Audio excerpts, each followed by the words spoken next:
time. Every time. Bernie, Every time. stop pushing the buttons. You're all blue.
There we go. Nice. We just forget the little bit that happened before because we're professionals. Indeed. Welcome one, welcome all. How are you, Mr. BurnEye? Doing good. And welcome, Atlantis is Found.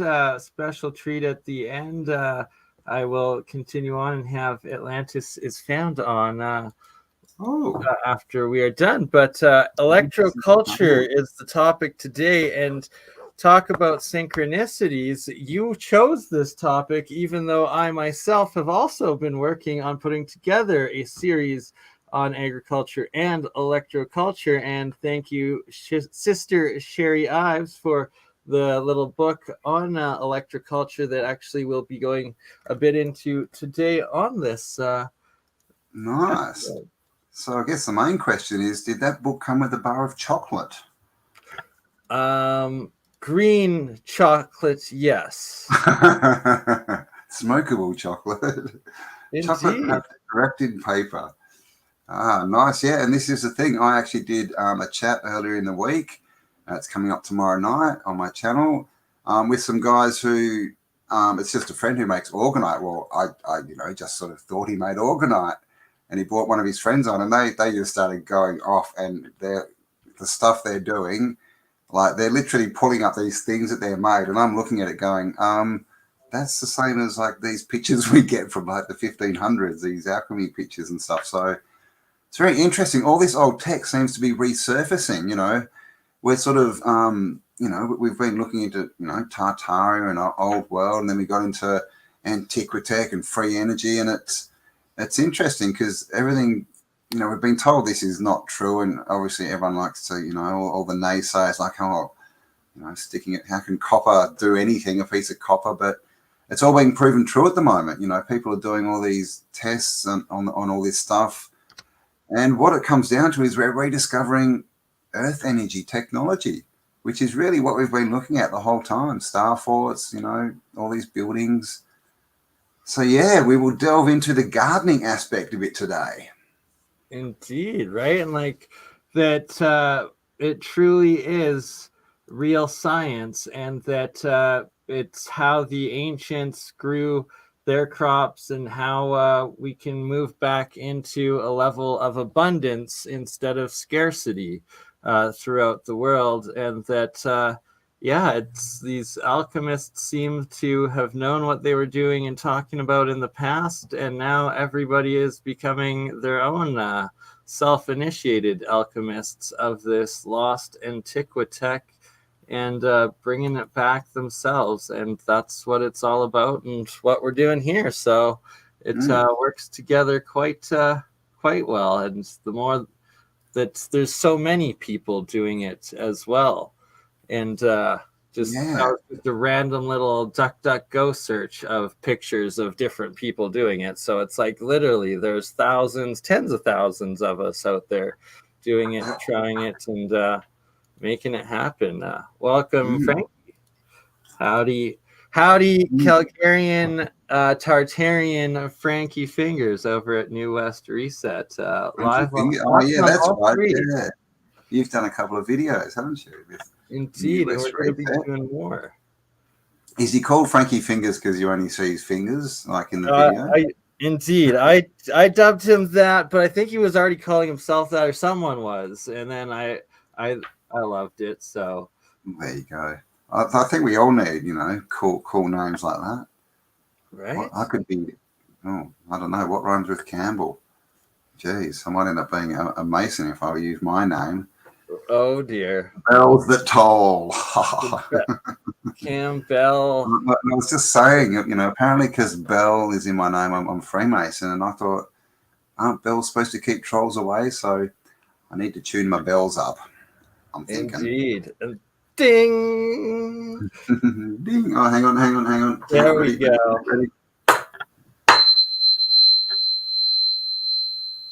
Let's clear the air. Ooh. All right. There you go. All right. So let's see what we've got. So today is going to be a bit of a kind of a research because, we're both looking into this. So come along for the journey, right? We'll see what we can find. So I do have some pages up here. So what is Electro-Culture? No, it's not living in a city with lots of lights. No. That's the bad type, if any. That's the bad type. So can we see that? Yeah, we are up. Yes, sir. Looking good. There? No, I'm on the wrong page. Hang on, I'm lost. What is Electro-Culture? 1 minute. Looking good. This one. What is Electro-Culture? Okay. So Electro-Culture is a simple method of applying atmospheric or free electricity to significantly increase plant growth using basic materials like copper wire and or magnets to vitalize the soil and increase yields by 100 to 300%. It also eliminates the need for fertilizers, pesticides. Explain that it is not electricity as we know it, but a breath of energy which stimulates and increases the fertility of the soil. So it's not drawing electricity into the soil, it's just creating a field, I guess.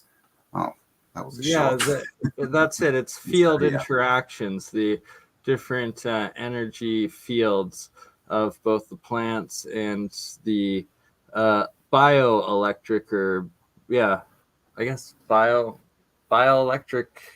Bioelectric fields, yeah. So natural energetic forces to increase fertility of the land, earth, and cosmic energies using electricity and magnetism. Electro-culture is a group of techniques that use electricity and magnetism to assist plant growth. I think someone copied this. It's synonymous with magnoculture. Ooh, haven't heard of that one. They're generic terms used to describe an assortment of techniques designed to amplify and focus magnetic and natural electric forces of nature to boost soil fertility and plant growth. In natural magnetic and electrical forces always manifest conjointly.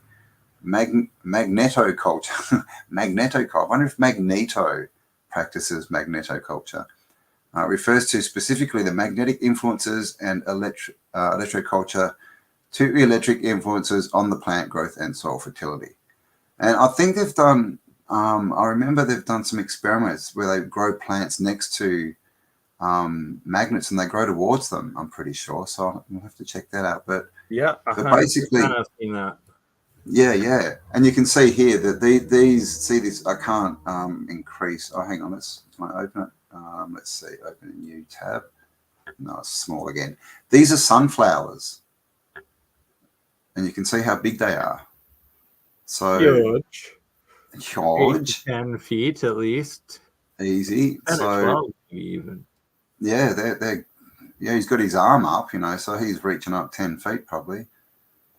So there we go. And these are the kind of things you can do. This is how simple it is. So this is just a piece of wire just wound around a stick and with the bottom end in the soil, the top end up like a bit of an antenna. and that's it. Like that's literally all you need to do. You don't need wetter soil and fertilizer and, you know, all this stuff. You just need a piece of wire and, you know, copper and a stick. So start collecting copper. The antenna harvests the energy.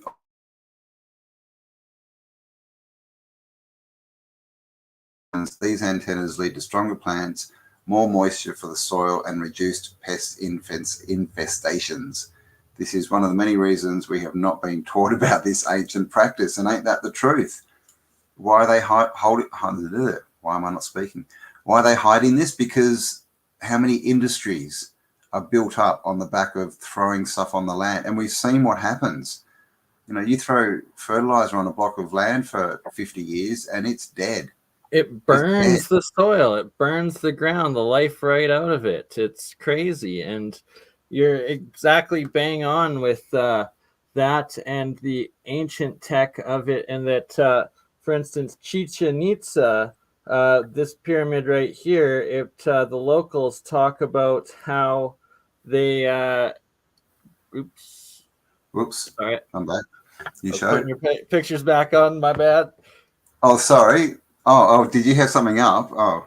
No, I just quickly switched. I thought you were showing something, so I stopped showing it. No, I was wanting you to go back to yours. Sorry. But yeah, Chichen Itza, this pyramid here that the locals talk about farming around the pyramids, and that they would get increased crop yields by planting around the pyramids, and that this is all electromagnetic culture that they're doing with this. And it's exactly it. Whether just from putting a little bit of copper into these more advanced coil structures and antennas, the better the design, the more energy you're bringing in, the bigger the effect and the better the yield you'll have on it.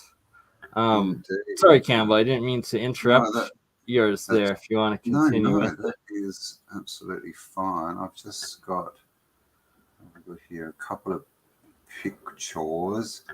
So this is an aura or a bioelectric field, as you know, it's actually scientifically recognized. And obviously plants have this, trees have this, even rocks, right? Everything has an aura. That's the electric signal, I guess. And this is the kind of stuff people are making. I mean, and you know, how, you know, steampunk is all this sort of tech. You know, it looks so much like the Antiquitech and stuff we look and we, you know, theorize about. Powers, the electromagnetic toroidal. All based on toroid. So this is all to do with just interacting with the energy fields. And, you know, we have things like this from the past, right? With this jed pillar with an antenna. There you go again, the biofield, the pine cones. You know, what were they doing with this stuff and their bag? You know, a lot of people, one of the big theories about the bags that people still think is that they're full of seeds, and these guys were literally going around reseeding.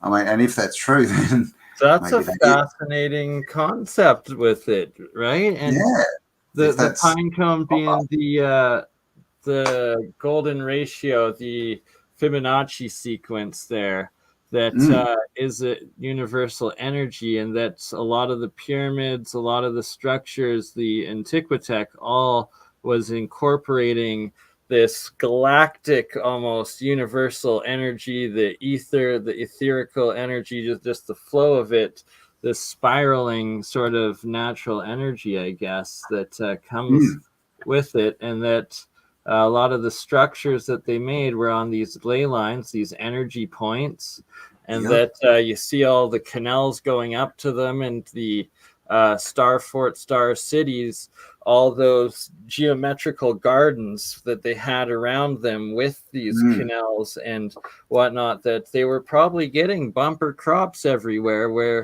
like with the structured waters and all of that, like it's, and the energy from it, it's mind-blowing. And that's the thing. And I mean, just look at this dude, right? And you know, this could be tech, right? This could be windings of copper. Yeah, like or gold, or silver, or gold. Yeah, exactly. Right? Of course, he's got, you know, he's got his watch on. But look what's on his arm. See this? He's got copper wound around his arm.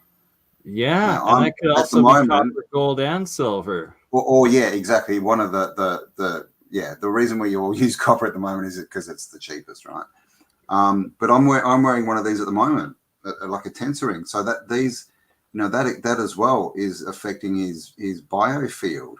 So he's wearing all this tech, right? He's got an earring on here, and then look on the top of his crown, he's got an antenna. Exactly. Right, so is that what gives him wings? Maybe he's not drinking Red Bull. Who knows? Maybe monatomic.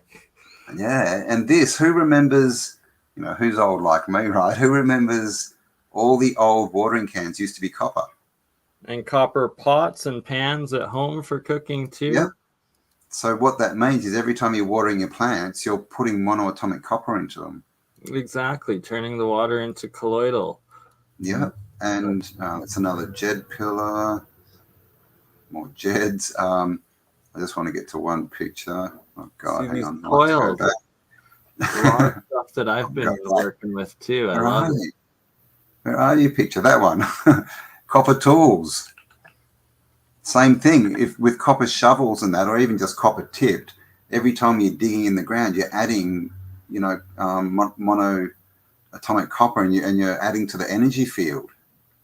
Right? And like what's blowing my mind is how many of these different coils, even this spiral one here, Keshi actually has the same one, only like it goes back out, so it's like a full like shrinking like a toroid, yeah. And that the coils that you had going further in there too are also very, very reminiscent of the different Keshi coils and styles of these Magrav coils and energies, and that it seems there's a lot of people now figuring this out and using it, and that the ancients were always doing it as well. Yeah, exactly. You can see right here the toroid, right? It's all based on energy, and this is all, it's looking at it differently, right? The way they want us to do agriculture is to look at the soil and say, oh, it needs this, it needs fertilizer, it needs whatever. But this is, how do we make the land better? How do we, put the land back to its natural resonance, and then it'll do what it's supposed to do, right? I mean, it's kind of simple.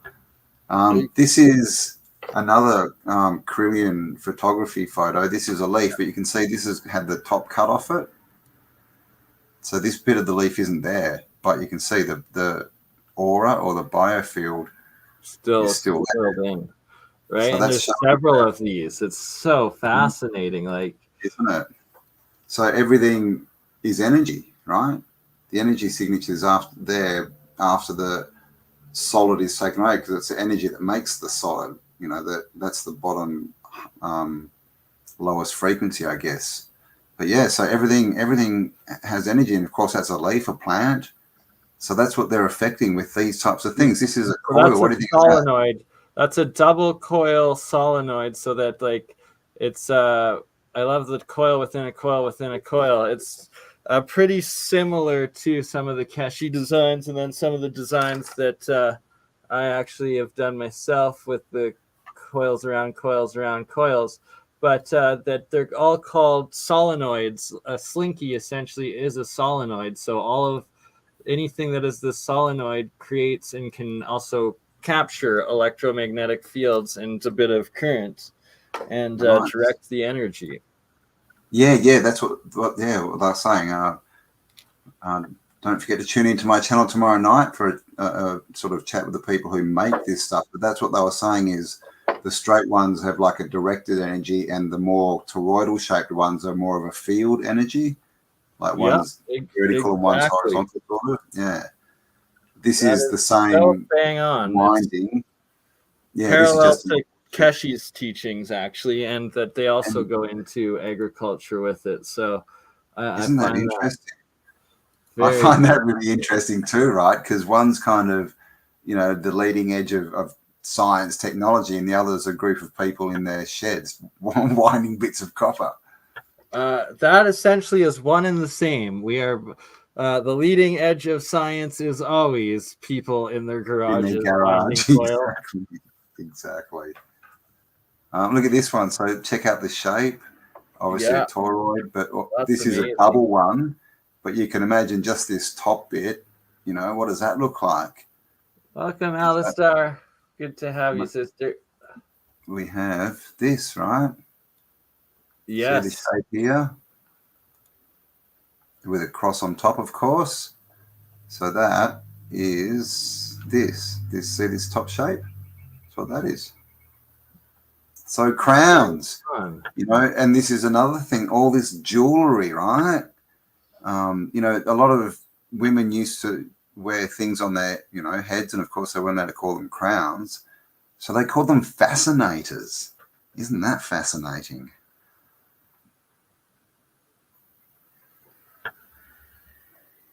Here we have another one. And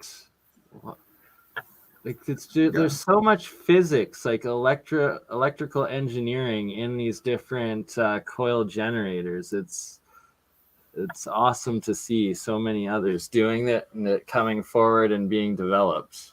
And see this one. This is an old ankh from, you know, ancient Egypt or whatever they want to call it. And this, you know, they'll probably tell us, oh, that's just a winding, you know, to keep it together. But that could be copper. Exactly, right? Like the copper could have easily eroded off over the years, especially like oxidized off.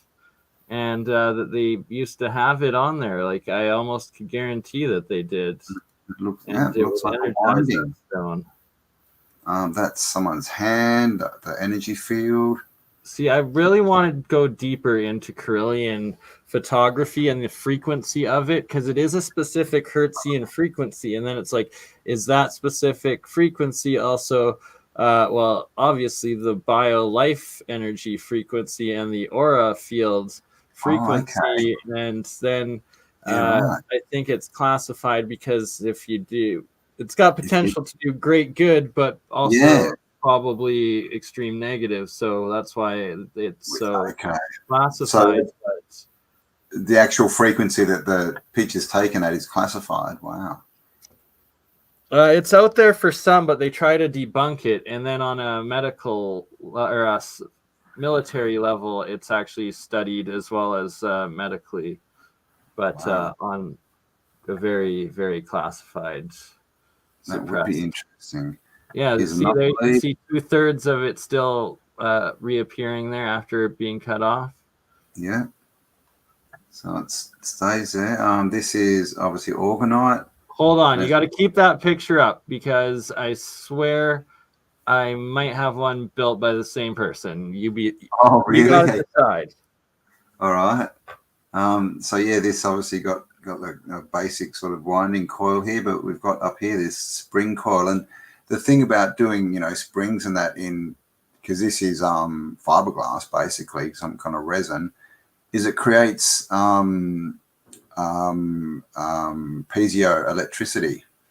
So it literally creates a charge. And you can see there's even another little coil up the top here above it, directing energy out the top. So they look nice and everything. And of course you can buy orgonite that looks nice and does nothing.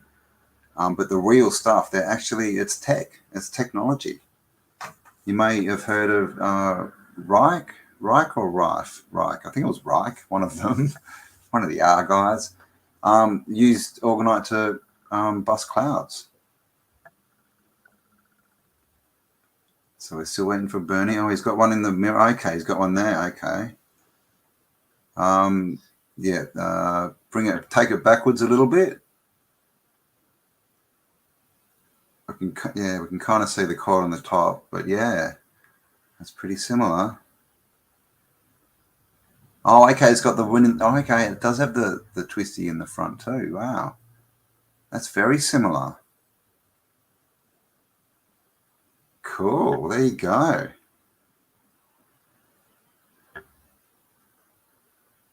Pretty similar, right? Like it's got the one coil at the front, the same layers of quartz, only mine was amethyst, and that big quartz in the middle that has a spiral going around it. So does The one I have has a quartz with a spiral going up. Fascinating stuff. I like it. Yeah, isn't it? So, and again, this is, oh, there you go, Queenie. And of course, we've brought this up, so often. What is jewelry? What are these crowns? Is it tech? Look at all the gemstones in here. Advanced orgonite fractal antenna technology as you can get, really. I mean, that's what it looks like, but I've even got the ball in here. Right. And this is like, that looks just like a cymatic pattern. 100% that is. So at the top. And the resonators with all the jewels. Like, so I wonder if multi-million-dollar aura extenders. It's what my guess is. Like, you're sitting on your crown, or you have the crown on your crown chakra while you're sitting on the throne in these halls of these magnificent castles and the cathedrals and stuff like that would broadcast huge out and connect in, would it not? Like, yes, definitely. And this is obviously, gold and silver, so it's a step up in conductivity from copper. But I mean, I'm just wondering if we change this to a nicer, a cymatic that wasn't cross, would she have been a happier queen? Quite possibly. Don't want to put that cross on your head. Makes you cross. Quite cross. Quite crossed. Russian pyramids. So we've mentioned this. These are the pyramids they built in Russia. You can see that's a car, so you can kind of see the height of it. And they did these for testing the energy flow, right? And as you can see, it's creating like a vortex here, a double vortex. And they got all these, really interesting results, like, water wouldn't freeze in sub-zero temperatures, and some seeds would stay good, or like fruit would stay good, seeds would grow quicker, stuff like that. It just all sorts of agricultural aspects of them being energized within it. So this experiment shows us that there is a positive effect on plants, on plant matter, whatever you want to call it. It says here the height is 144, interesting number, 144 feet tall, connecting it to the harmonics of light. If the square-based edge length is 1 unit, the elongated slope height is 4.236 units. Units long, which is phi cubed. So this is all sacred geometry. Exactly. Phi cubed again. Times 1.618. That's the golden ratio. Yeah, informing us that the cosmic structure is based on the harmonics of the golden ratio. The internal tangenting spheres, which are these, are the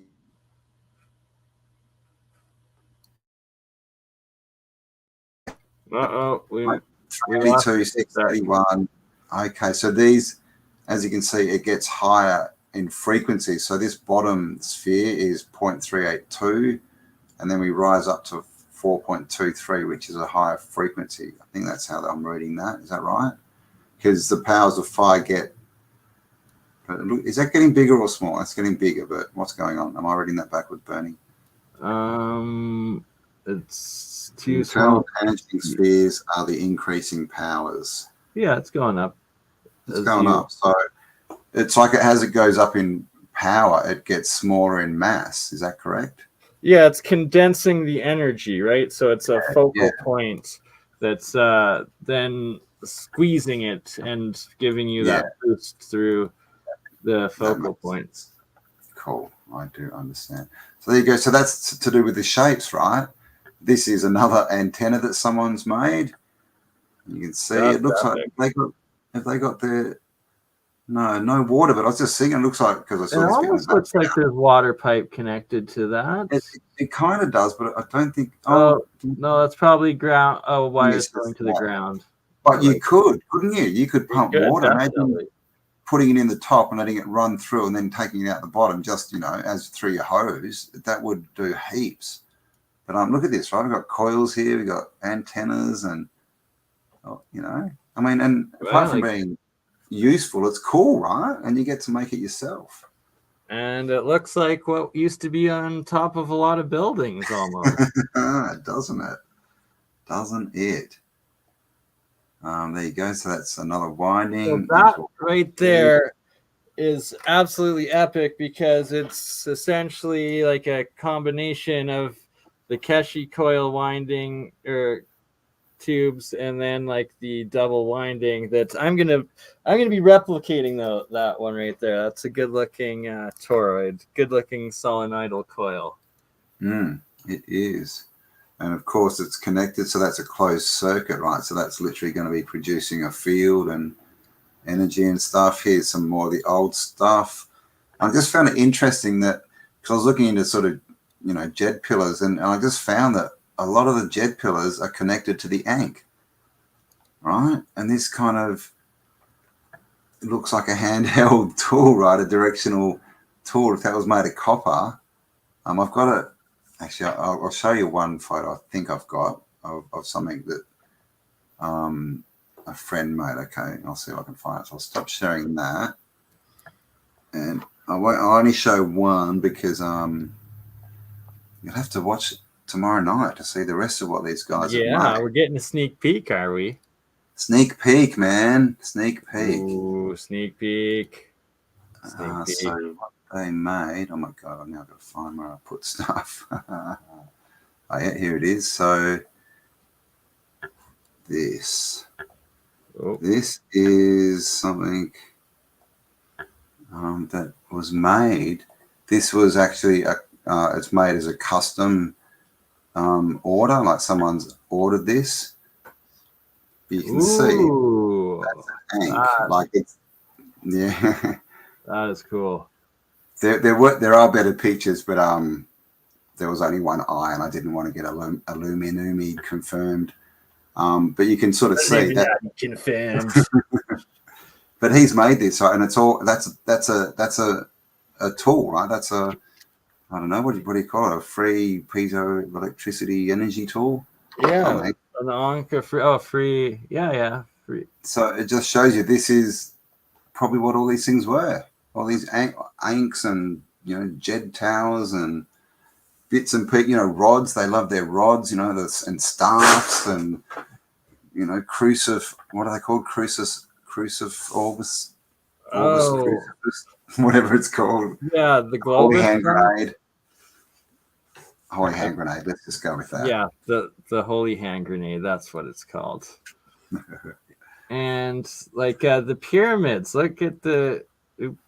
I guess it's not going to go bigger, but just having the pyramid over top of some of it helps. People are doing the test, the copper pyramids. Ooh. Of course, if it was gold, it would be more. And there's also this person here, Mr. Cameron M. Eckhoff, is the man who made that Ankh. Is that how I say it? Ankh. He's the man. So you'll have to tune in to tomorrow to see what else he has done. Who? Which? I missed it. Cameron. There's Cam. Okay, well, hi, Cameron. There you go. Welcome. Welcome. Good to have you here. I look forward to seeing more of your work, Cameron. Dynamo light. That's interesting. Remember all these like dynamo lights, right? But now you've got to get one and go and buy batteries, right? And it's like the crystal sets. Remember, every kid used to have a crystal set, right? Free, no batteries, free energy. Right? Yeah, they had to stop it all just by principle, right? You can't have things defying the modern paradigm or what's acceptable. Can't have these questions. Hello, Alistair. Hello, everyone in chat. Wally Tango Foxtrot. Pillars, yes. So many different techniques, and that I'm going to start with both structuring water in with the seeds, and then testing that as well as colloidal waters, and for part of my experiments. But then there's also Gerald's part of the Year of the Coil series, WPG Enlighten for Truth 2 YouTube channel, who's been doing some very good prep now and getting ready to use his coils in the Electro-Culture indoor grow room. So Hey, man. Sorry, someone called me old. I'm not old, I'm wise. And I learned about crystal sets from Fatty Finn, the great Australian movie from the 80s.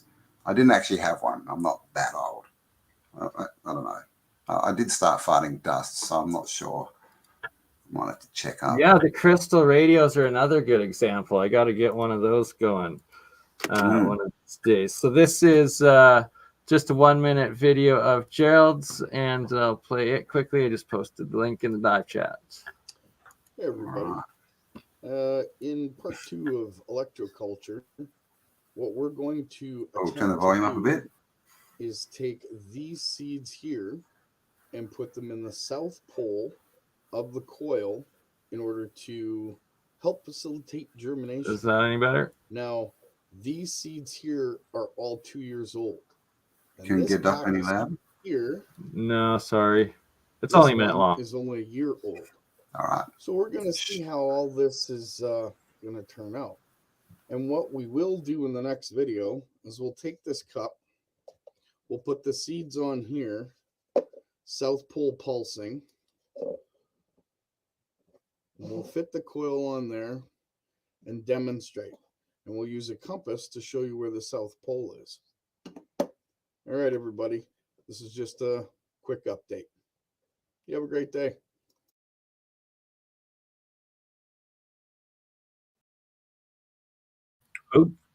Oops.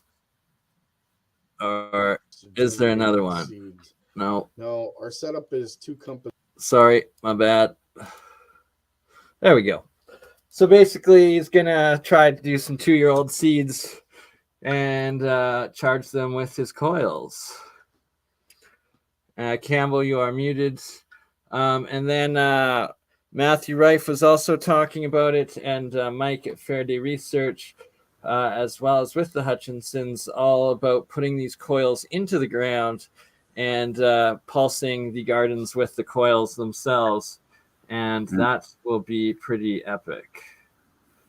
Good sunrise, Marcel. And so this is the thing.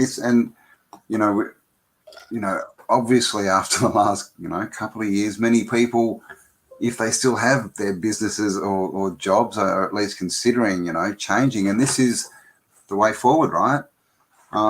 Again, the guys I'm going to talk to tomorrow, they just got interested in Orgonite and started researching, and a couple of years down the track, they're both doing, that's what they do full time. They sit there and make these stuff. They do custom orders for people because they just educated themselves. And this is, the tech, right? This is the way forward. I've said it a lot, is we've got all the answers. We've got them all. We just need to start implementing them. So this tech, literally we can, start farms and communes or whatever. Don't need fertilizer, don't need wetter soil, don't need any of their crap. We just need to work with earth energies and do it properly. So we need to get people trained up in all this stuff. So yeah, what I'm trying to say is if you're looking for a new job, looking for something to do, there's so many options out there, and this is just one of them. Exactly. And like everybody should be doing their own agriculture, growing some sort of garden, vegetables if you can, like urban gardens, outdoor gardens, like hydroponic, like just a little growing your own herbs even. But once you start it, it's very rewarding and almost it becomes a passion, and that you're actually growing your own food. You're becoming less of a burden on the old system and freeing yourself into this new system and becoming self-sufficient. And that then you'll also be able to be doing these different experiments, tests, and trials, whether it's with the monoatomics and colloidal waters or this Electro-Culture stuff, or everything else in between, the literal hundreds of different topics that we've been discussing and doing and studying on here, that everybody can help yourselves by applying it to your own lives, while simultaneously helping the science and the documentation and the advancements of this technologies and processes and just open discourse and discovery. I mean, and this is, the new earth, to use a term, whatever you want to call it. And everyone keeps talking, the new earth, the 5D, the whatever. We want this new thing. This is how we do it. We don't sit on the couch waiting for a savior to come and save us. We look around and realize that we're the ones we've been waiting for. We've got all the answers and we just need to start doing it. And the more people that start doing it, the quicker we'll get there, because it's like Bernie said, all this stuff disconnects us from the system. And we, I think we all realize that the system is the issue here. So, we just need to get ourselves to a point where we don't need the system for anything, and it ceases to exist. Exactly. So this is the thing. It takes action. It Action, does. man. Action Jackson. And Worms eat horse poo. There you go. it's as simple as doing something like building a copper pyramid out in a greenhouse. Indeed. And trying things out. And we see these geometrical shapes over and over and over again, right? They're everywhere. It's all, so geometry is a big part of this. And that's a way you could start. You could just twist your copper and start making, start with the platonic solids, right? See what happens. Because this is all just experimentation and there is no wrong. And it's not like it's toxic and you can blow anything up, right? It's all safe, natural, earth energy. Definitely not. All you're going to risk doing is having larger vegetables, which, that's definitely not a bad thing. It's not. And of course, a lot of people sit under these pyramids, right? That's another thing. You can make big pyramids for people to sit under. Test the thing. Imagine one of these with a big sort of coil and a crystal in it coming off the top, what that would do. Oh, there's some guys out there I've seen doing it that I'm going to have on in a little bit, I think, that literally have the geopolymer crystals around the rodent coils in the corners of each of the pyramid corners, and then have it over top of your bed. It's pretty intense what I've seen. Wow. Intense? What, you can't use it in a house? It's pretty intense. Campbell, you gotta smash this fork every time you hit the punchline, brother. There we go. Ding. That was good. Ding. I didn't ding that time.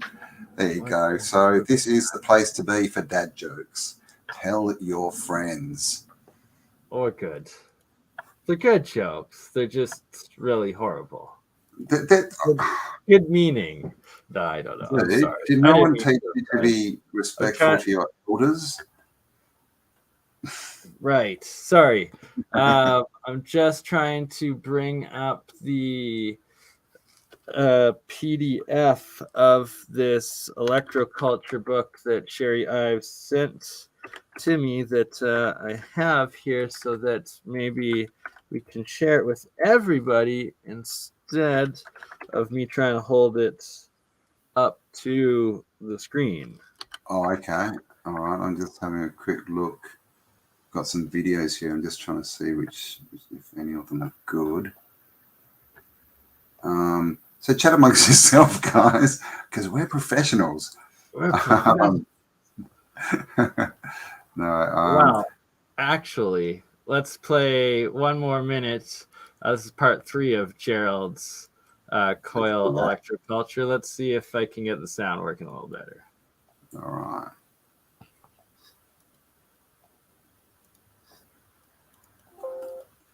To show you what we're doing with the magnetic fields here when it comes to germinating a seed. Now, our setup is 2 compasses. This one's sitting slightly below the bottom as it's elevated on these 2 plastic covers, as you can see. This one here is elevated above the pot cover from where we're going to be putting the seeds in the next demonstration. So what I'll do now is I'll turn the function generator on and we're going to see what these compasses do. Now that the coil is pulsing, we have north showing on the bottom and south showing on the top. what I'll do is I'll flip the coil rather than move the compasses.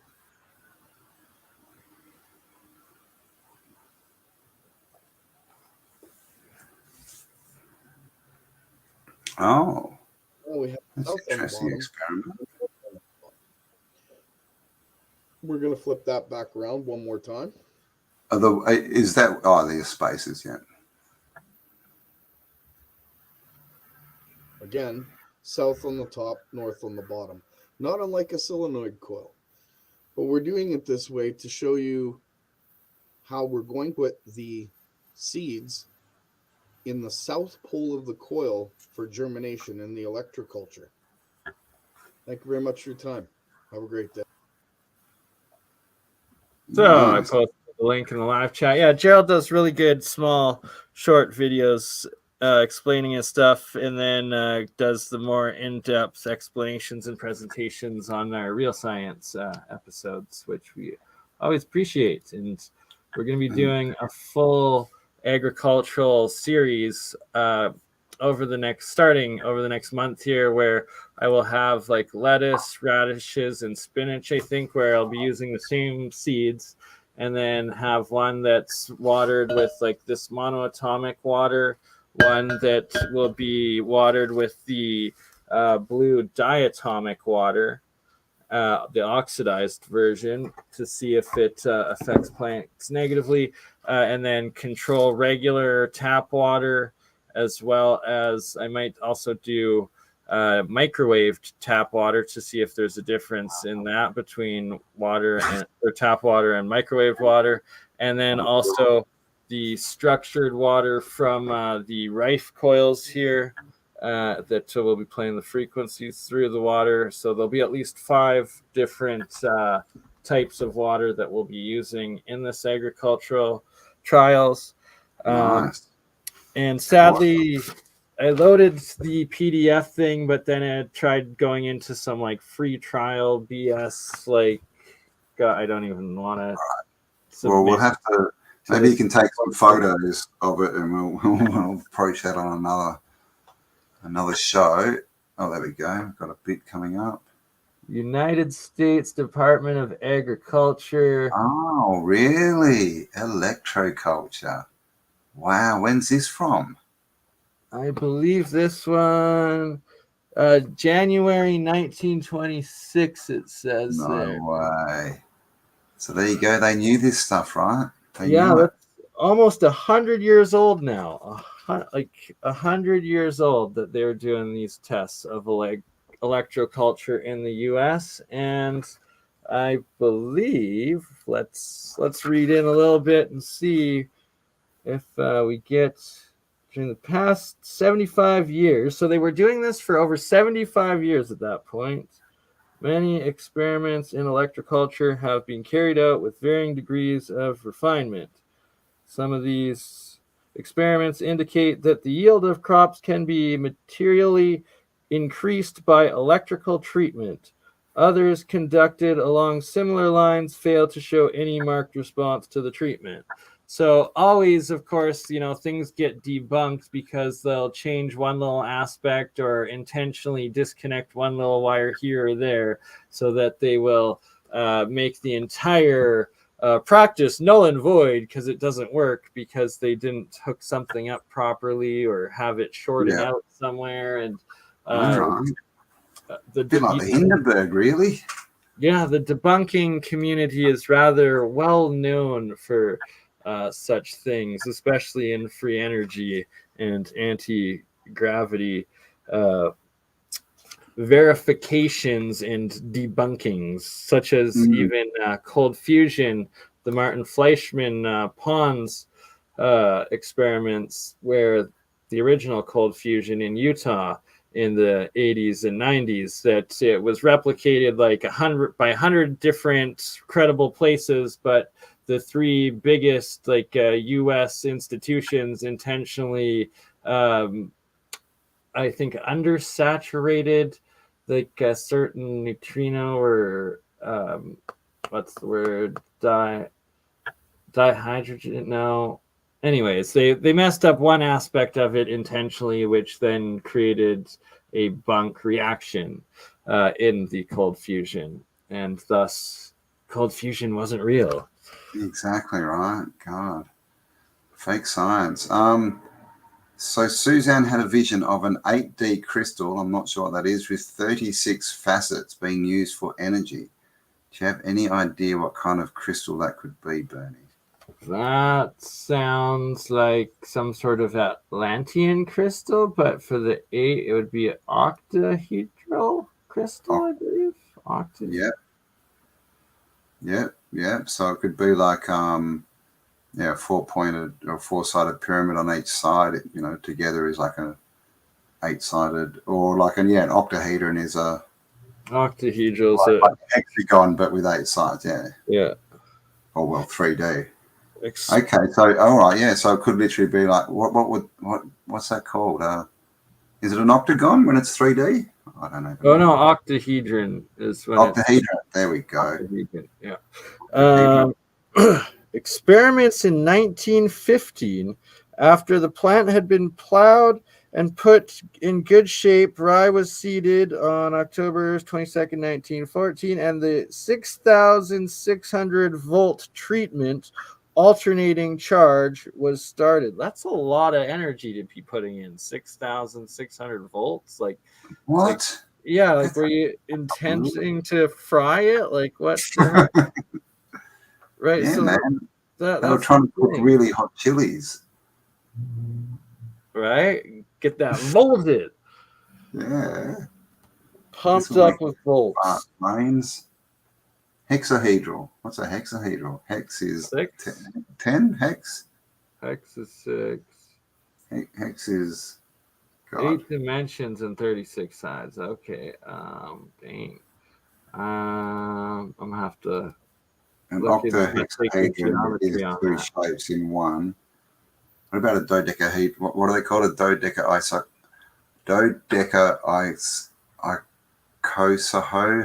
what they're called? I can't remember. Something like that. It's man. Dodecahedron. That's right. We're gonna have to do a full episode just these are all like sacred geometry one of these days too. Okay. 8 dimensions, 36 sides. Nice. So 36, of course, is a 9. And 9 is, of course, the God number. Yeah, and 8 times. Oh, that's interesting. I wonder if anyone's ever, can we mimic the frequency of a bumblebee? And will that make us levitate? Oops, sorry. Quite possibly. You would think if it's all frequency, because clearly, science has told us that the bumblebee cannot fly, and clearly science is correct. But they forgot to tell the bumblebee. And he's just buzzing around. Buzzing around, pollinating all of our plants, keeping the entire environmental cycle going. Indeed.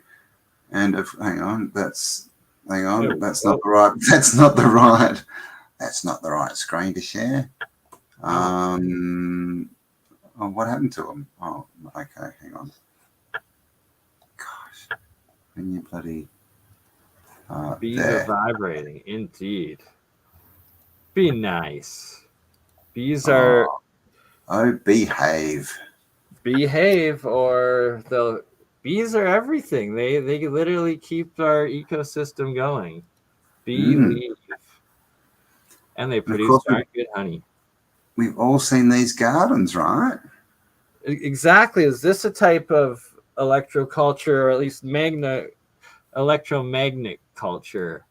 It's got to be a key part to it, the geometry. And keep in mind, we don't know what's under the soil in these gardens, so they could still be wired, if you want to put it that way, or it could just be representing what used to be there, without the tech, right? But all these gardens, they're all geometric. They're all based on sacred qubits and measurements and equations and geometry and all this stuff. And it's not, and of course they'll have water, and it's not by accident, right? Like there's a reason that all of this stuff is like this. And these are the same shapes we see in the windings. They're the same shapes we see on the buildings. It's everywhere, right? All this And I mean, look at this. Look at these gates.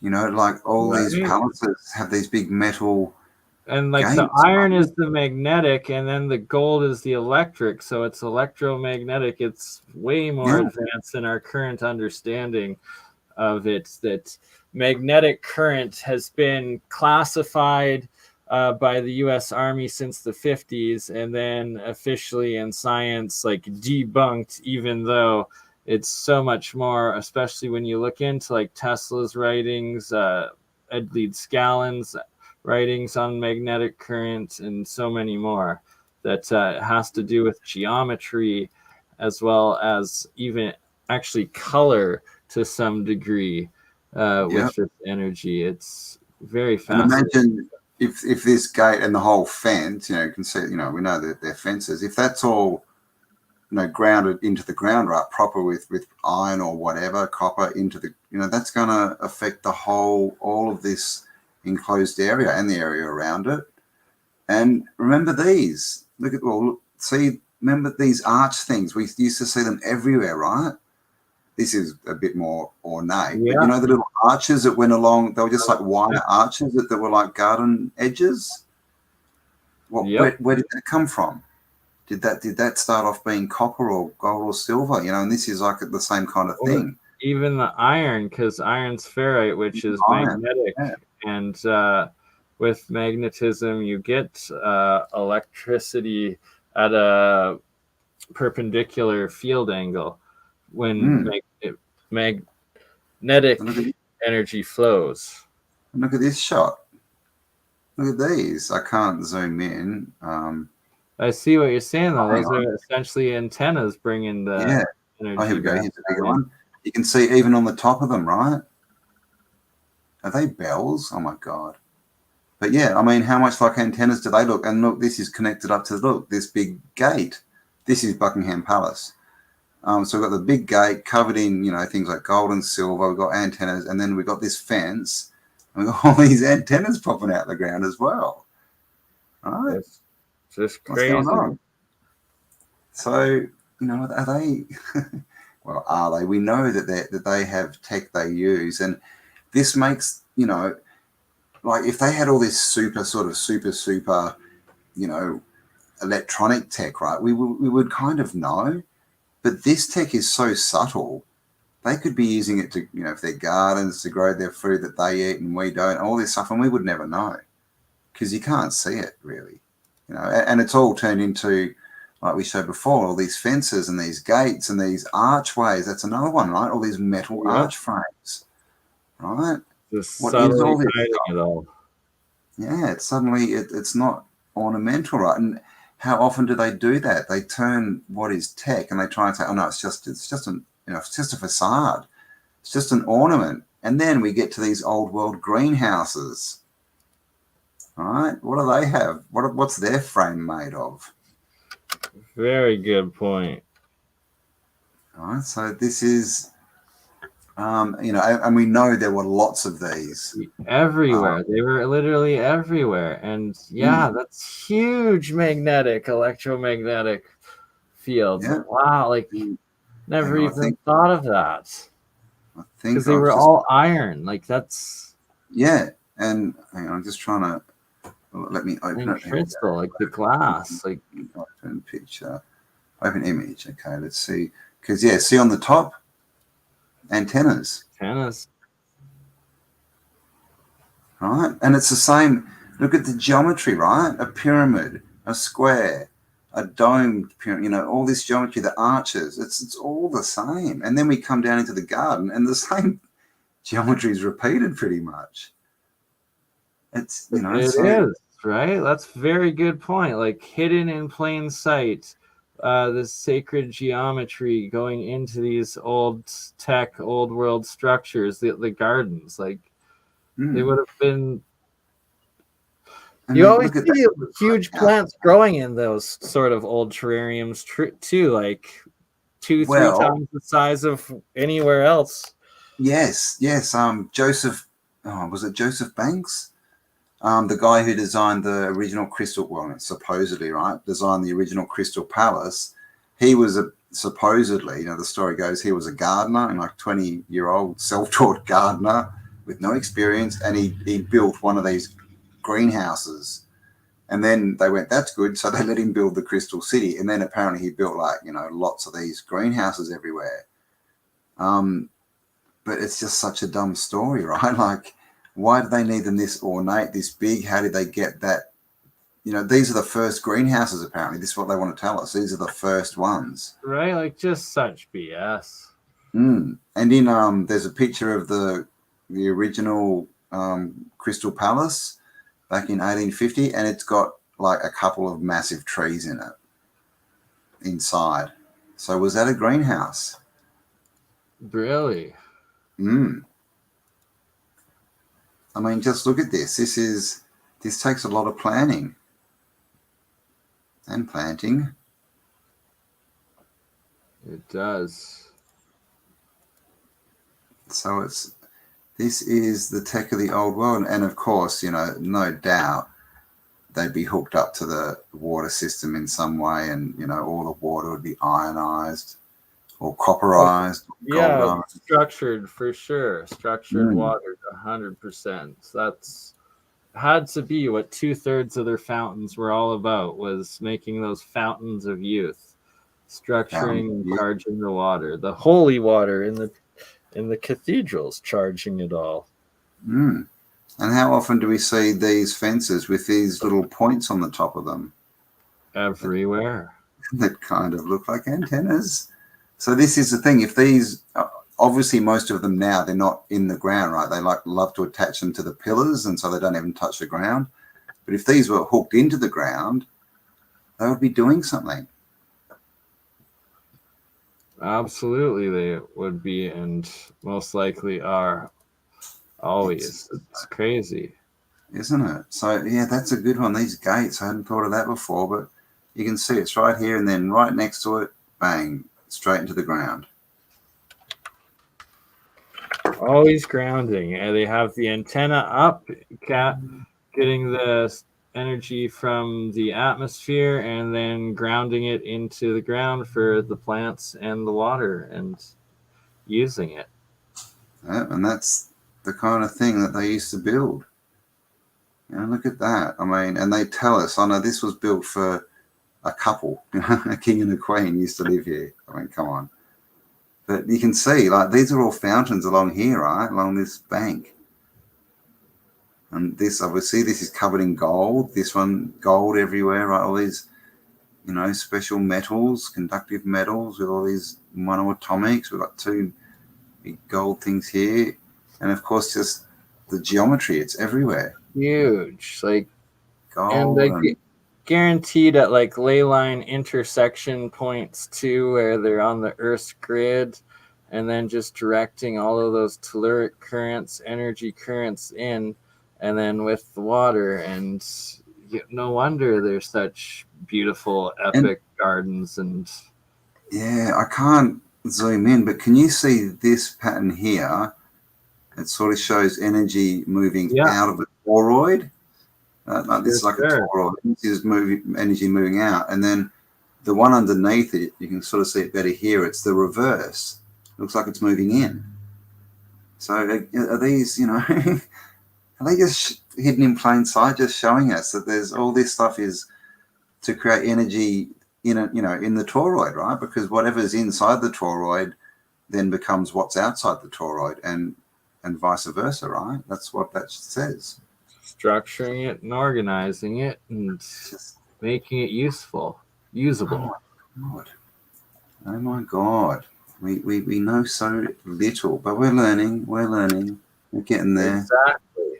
Day by day, figuring it out. It's just, and obviously they use this in cities as well, right?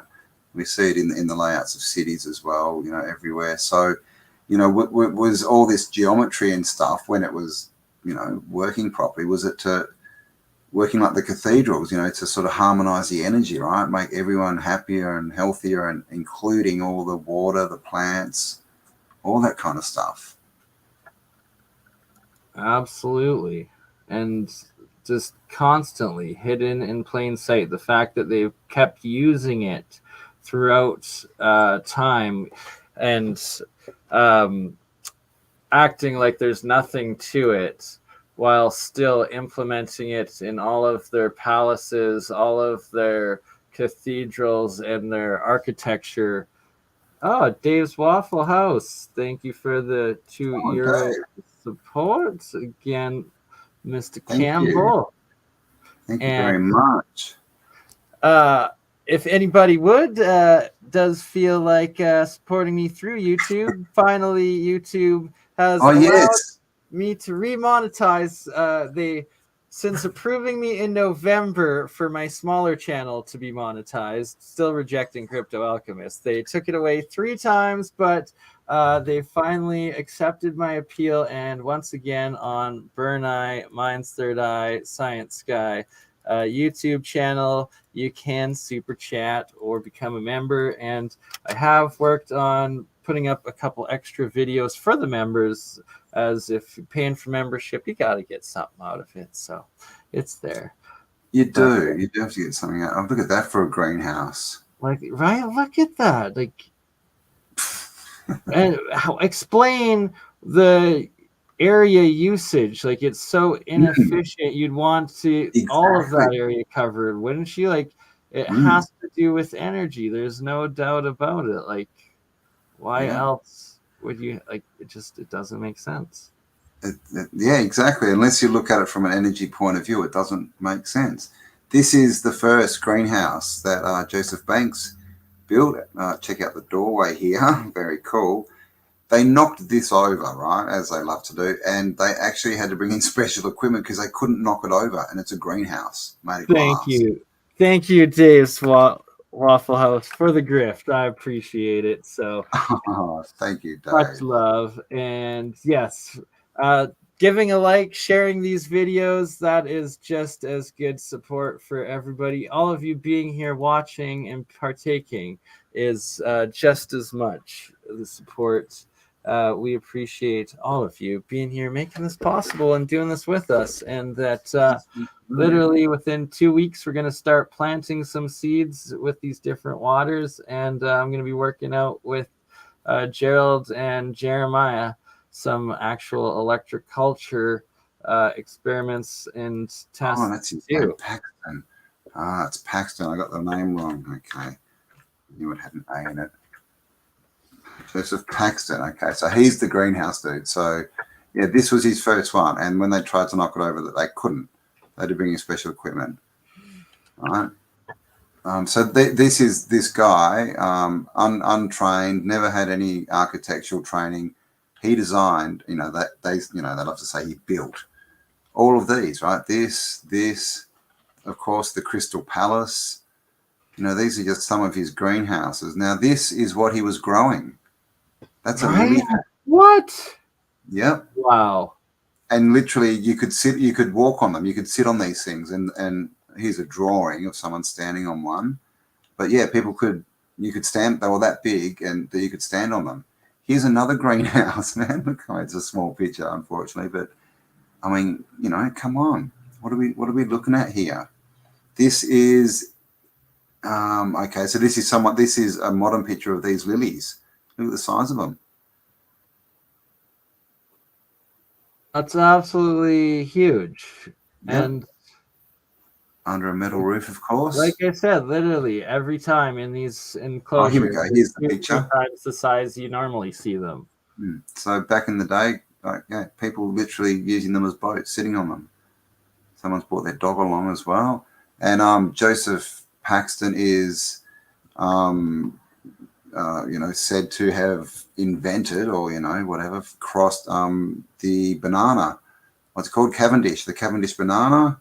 He was growing pineapples in these greenhouses. Massive plants, massive lily pads, like everything, right? And these, like, again, look at this. This is a greenhouse. Look how much metal is like. Come on. Right, and these are all attributed to him. Look at them, greenhouses, man. Just out of nowhere, he was Yeah, able these are the to first engineer all ones. of this stuff and build Yeah, it. Like, these okay. are the first greenhouses, right? This is how we started. And Yeah, you now wouldn't what? just start with like, some wood and some glass panels and a little thing in the yard. No, you're gonna start with a 3-story building. Yeah. Yeah, of course. You're going to build something that size and then see if it works, right? You're not going to start off with small models and build Just up. ridiculous. It's dumb. And here again, you can see this is okay. So this is one of the greenhouses, and you can see all the antennas on the top. Yeah. So this is the thing. Electro-culture. They were using clearly. They were using nature's energy, whatever you want to call it, fields, etheric energy to help grow their plants, to boost the production. Here you go. Here's a modern picture. This is one of his, apparently, Joseph Paxton's greenhouses, and you can see Really? it's just a metal. It's just all metal, right? All these go straight into the ground. I just need 2 minutes. I'll be right back. No worries. And this is also in England, and as you can see, these are all tropical plants. Obviously, it's a greenhouse. And these days, they want us to believe that greenhouses are just for the heat, right? Here's another one of his greenhouses. I mean, it's just, come on. It's silly. And, oh my gosh, what's that? Joseph Paxton's St. Cloud Project. Oh, I have not heard of that one. Look at the domes. That looks like the Crystal Palace with domes. Okay, shall we go and investigate? Let's get rid of those. Let's see what pops up. Look at this. I've been reading more about Joseph Paxton, and it's interesting to see his final proposal for an iron and glass building, ferrovitreous, of course. The works of Joseph Paxton by Chadwick refers to it rather unnecessarily. From 1861, blah, blah, that doesn't make sense. Obviously, it shows some kind of development from Sydenham Crystal Palace, yeah. So that's what this looks like. Let's see if we can get a bigger picture. No? Oh, I think it just downloaded the picture. Open. Stop downloading it. What are you doing? Okay, it doesn't want to show us the picture, but you can see this looks like the Crystal Palace, but with 3 massive domes on the front. So, blah, blah, blah. The St. Cloud project, picture points, develop iron glass aesthetics, was never fulfilled. So this is another one of these pictures. They're telling us of these amazing structures, but they say they were never built. But it just looks exactly like the pictures that we get of the Crystal Palace that they say was built. So how do we know, right, if that ever existed or not? And of course, this Joseph Paxton, right? He's supposed to have designed everything, in England, basically that was glass and metal. So it's a very dodgy story. But there you go. So he was, apparently that was one of his projects that didn't get made. And remember, this guy was uneducated. He wasn't an engineer. He wasn't an architect. He was a gardener. Also, the story goes, and he just started designing these, as you do. So where are we? Lots of metal, lots of Joseph Paxtons. But yeah, I think, we're sort of seeing a bit of a picture here, right? Oh, here we go. Grown adults, right? Standing on lily pads. So this is the kind of growth that they were getting. So I shall, where are you all? I cannot see. There we are. I'm back. Let's get rid of BurnEye, right? Go away, BurnEye. All right, where are we? Hello to every. Oh, he's come back. Oh my God, Bird and Ernie. That's a bit rude. I was trying to have this show to myself. Oh my God, it's Freddy Fingers. Either that or Cousin It from the Addams Family. So hello to everyone in chat. Thank you for being here with us. 257 of you watching. We got here Peridot. Is that what I say? Peridot. Palace is still there. Which palace? Is that which palace? Crystal Palace? Is this the second Crystal Palace? They moved the Crystal Palace, right? And then it burned down, apparently. David Ewing Jr. for the true history over the past. Yeah, I've seen a bit of his stuff. It's interesting. I don't think anyone has all this. If someone says they've got all the answers and they know the true history, I'd be walking the other way. But yeah, no, I've checked out a bit of his stuff. It's not bad. I'm not really sure. I've got to look into it more, what he's talking about with the world's fairs.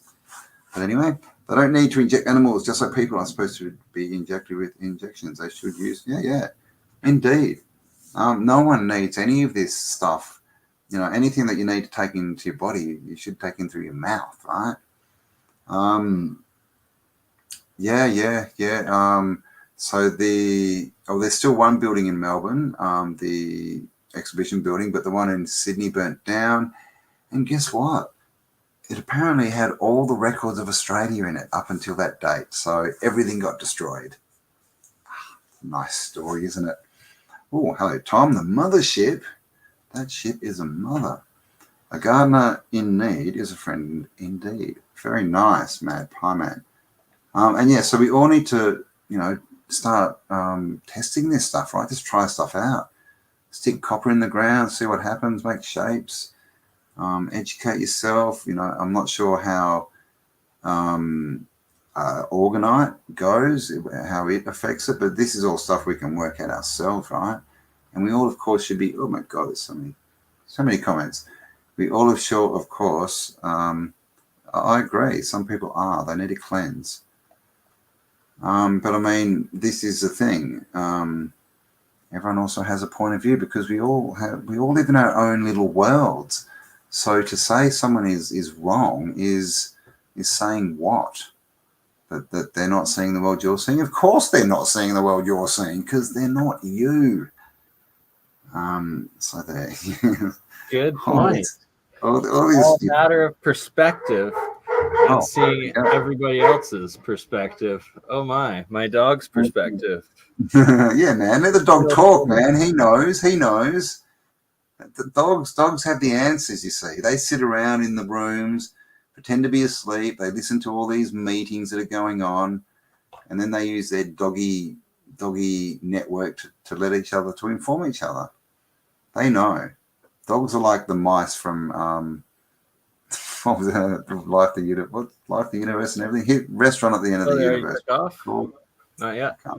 Apparently, Well, there's Jeffrey 2 thinks giant it's a great deer in my front yard right now, and that's why T2 was going crazy. What was that? Oh, there was someone there. 2 giant deer in my front yard. Oh, I hope you got photos.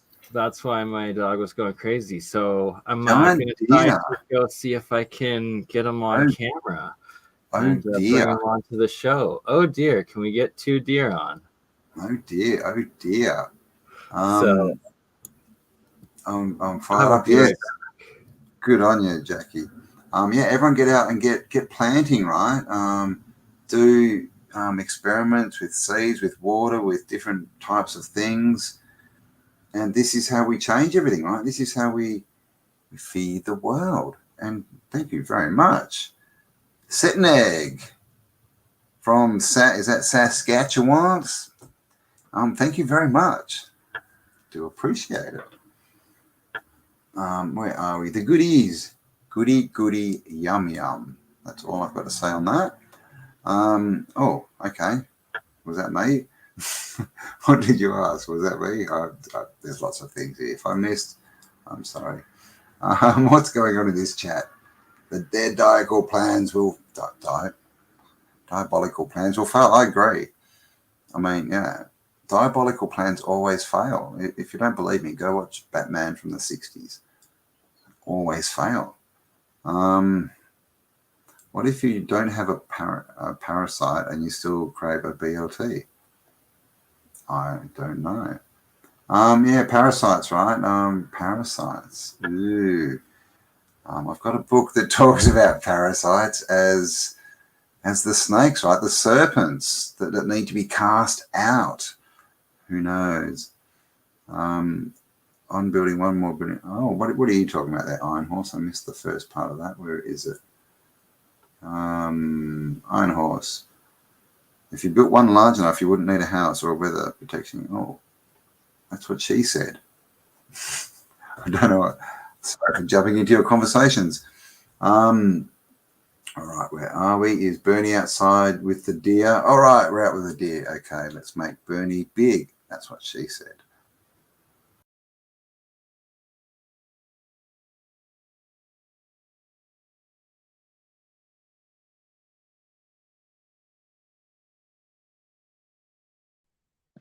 There is a deer right there. Apparently there's 4 deer in total.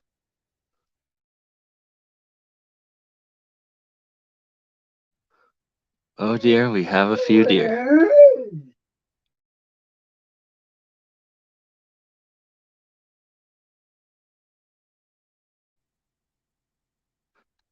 So this is wonderful inner city Canada, covered in snow, deer in the front yard. -20. Yeah, the other 2 are further down the road now.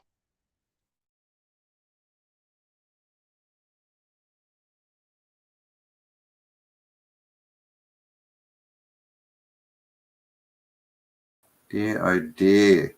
Dear, oh dear. Well, you got a couple of deer. Horse meds. Oh, yes, yes. That name that we cannot say. You all know. You know, the one that made Joe Rogan go green. No, well, not everyone wants to be saved, I don't think.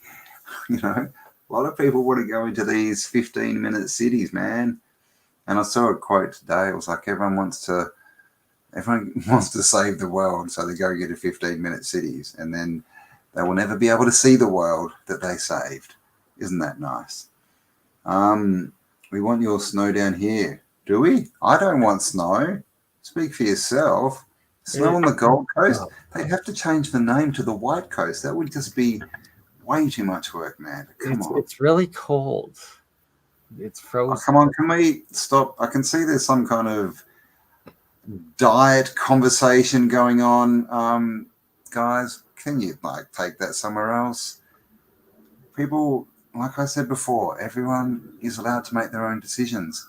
All right, unless you let everyone come up and tell you how to live your life and you obey, then you don't have the right to tell anyone else what to do. If you want to argue, take it off the stream, please, or you will be silenced. Thank you very much. This has been a community announcement. All right. And I need to do a quick wee, so BurnEye's going to take over for a few minutes. I shall be back. All right. And yes, Atlantis is found. I just sent you the link if you'd like to join. Setneg, $5 Canadian. Yes, Saskatchewan. Only 14 hours on back roads from BurnEye. Right? I know those roads that you speak of. Been on them many times, actually, as a kid going to visit Baba in Jeddah. That's Russian for grandma and grandfather on my dad's side that lived in Watson, Saskatchewan, northeastern part of Saskatchewan province. Very, very cold in the winter times out there. And yeah, you got to drive safe on those roads. Let's see here. So, we're gonna have a special guest. Atlantis is found from Central Time Zone, maybe even from Saskatchewan. Hopefully, somewhere warmer than that. But lovely place, lovely people. Nothing against Saskatchewan or Winnipeg. Shout out Gerald from.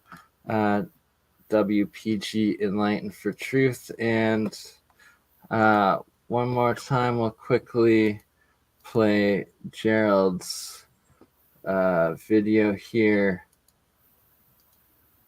Shorts of his coils, and he's a part of what we're doing with the Electro-Culture. Show you what we're doing with the magnetic fields here when it comes to germinating the seeds. Now, our setup is 2 compasses. This one's sitting slightly below the bottom as it's elevated on these 2 plastic covers, as you can see. This one here is elevated above the pot cover from where we're going to be putting the seeds in the next demonstration. What I'll do now is I'll turn the function generator on, and we're going to see what these compasses do. Now that the coil is pulsing, we have north showing on the bottom and south showing on the top. What I'll do is I'll flip the coil rather than move the compasses.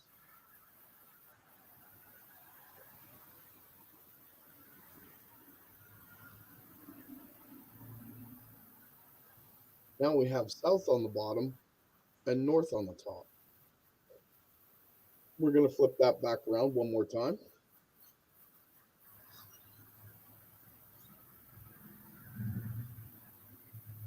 Again, south on the top, north on the bottom. Not unlike a solenoid coil. But we're doing it this way to show you how we're going to put the seeds in the south pole of the coil for germination in the Electro-Culture. Thank you very much for your time. Have a great day.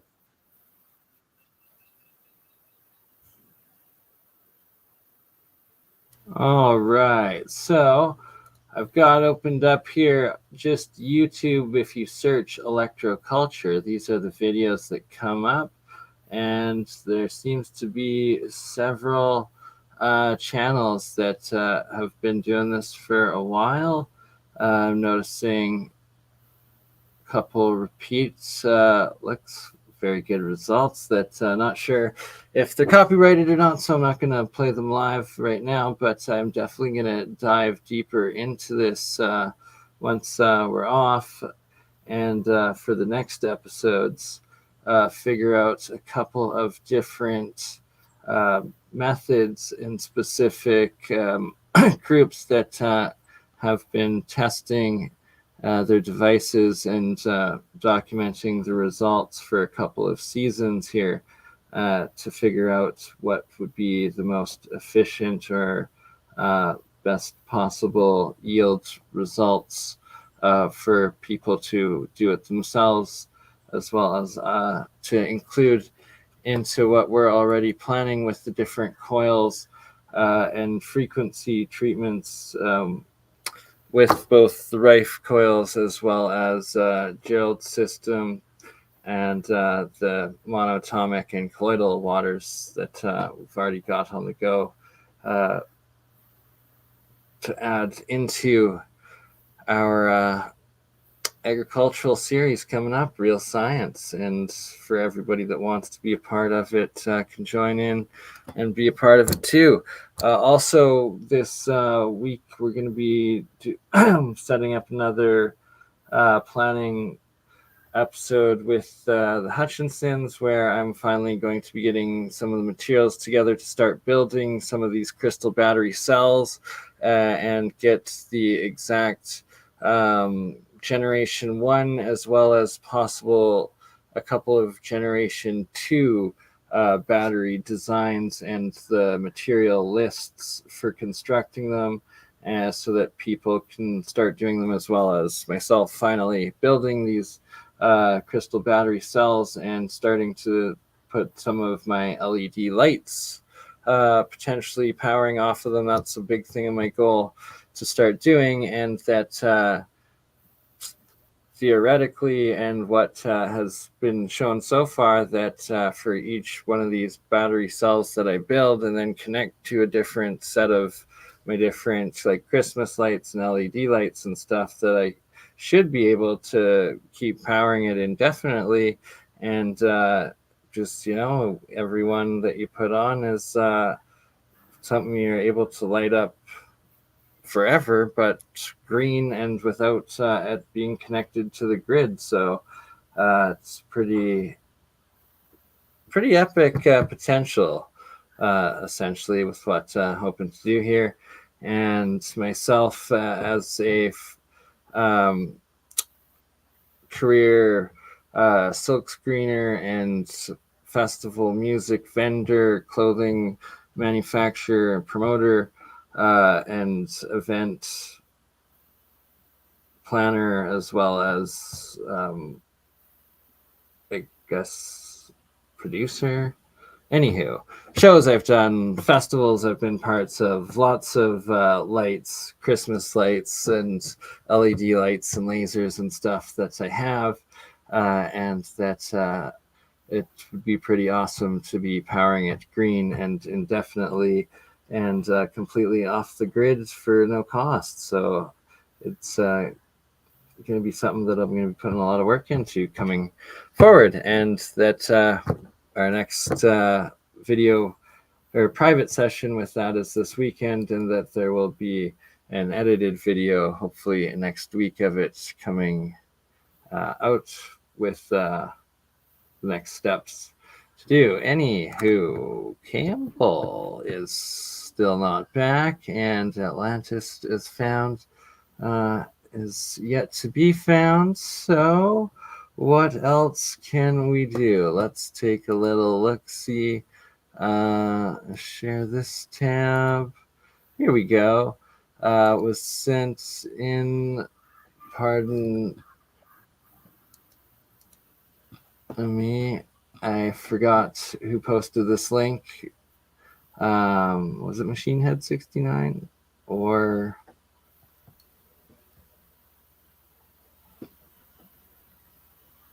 hello, Atlantis is found. Hello. Welcome.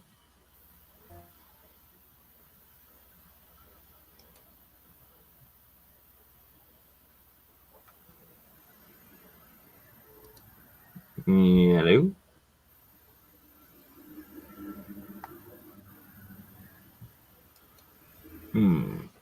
Interesting. All right. So this is Montana's early hot springs, which is right close to me. Atlantis is found. Are you there? Are you coming through? Did they find Atlanta over the ice wall? Quite possible. I think that is what we will be taking a look at. Hello. Terrific. Hello. Atlantis is found. Hello.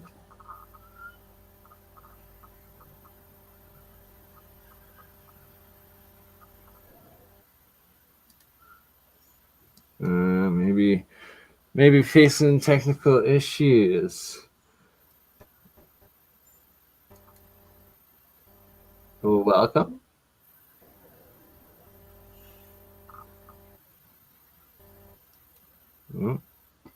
Not sure. All right. In the meantime, let's get. Do we have Campbell back in here? I think Campbell's coming. Hello. Atlantis is found. Hello. We have Hello, Campbell. my little friend. Oh, you got a kitty. Hello. Oh, look at that. Don't you meow? No. This is Louis. Hello, Louis. Louis doesn't like being picked up. Most kitties don't. No. Look at his blue eyes. Say hello. Right? You can go down. That's Louis. Louis is cute. He is. He's not my cat. He's not coming to the farm. We have Atlantis is found possibly with us. He's having throat issues. It's freezing, I guess. Maybe try coming back in, exiting and coming back in, and you might get a better connection. There we go. But this also. Wow, look at that place. Right in Montana's early hot springs, which is pretty close to me in southern Alberta. Yeah, see, that's another interesting thing. All these baths and hot springs and that, they were all the same kind of metal sort of framed buildings, weren't they? Yeah, right. And where did they get it all that metal at that time frame. Their first this was the first hot spring, early hot spring, like pretty epic building for your first attempt at it. And yeah, I know, right? Like, and this is the thing, right? Like everything's always we start with the very best and then just degenerate from it. Oh, hello. Atlantis is found. Hey. We have Dick Tracy. Can you hear me now? Well, hang on. Yeah, we can hear you now. It's the Hamburglar. Atlantis has been found. Is that a mask that I can only see at the top of your head? Atlantis has been found. Let's remove BurnEye and have a look. He's got goggles on. Hello.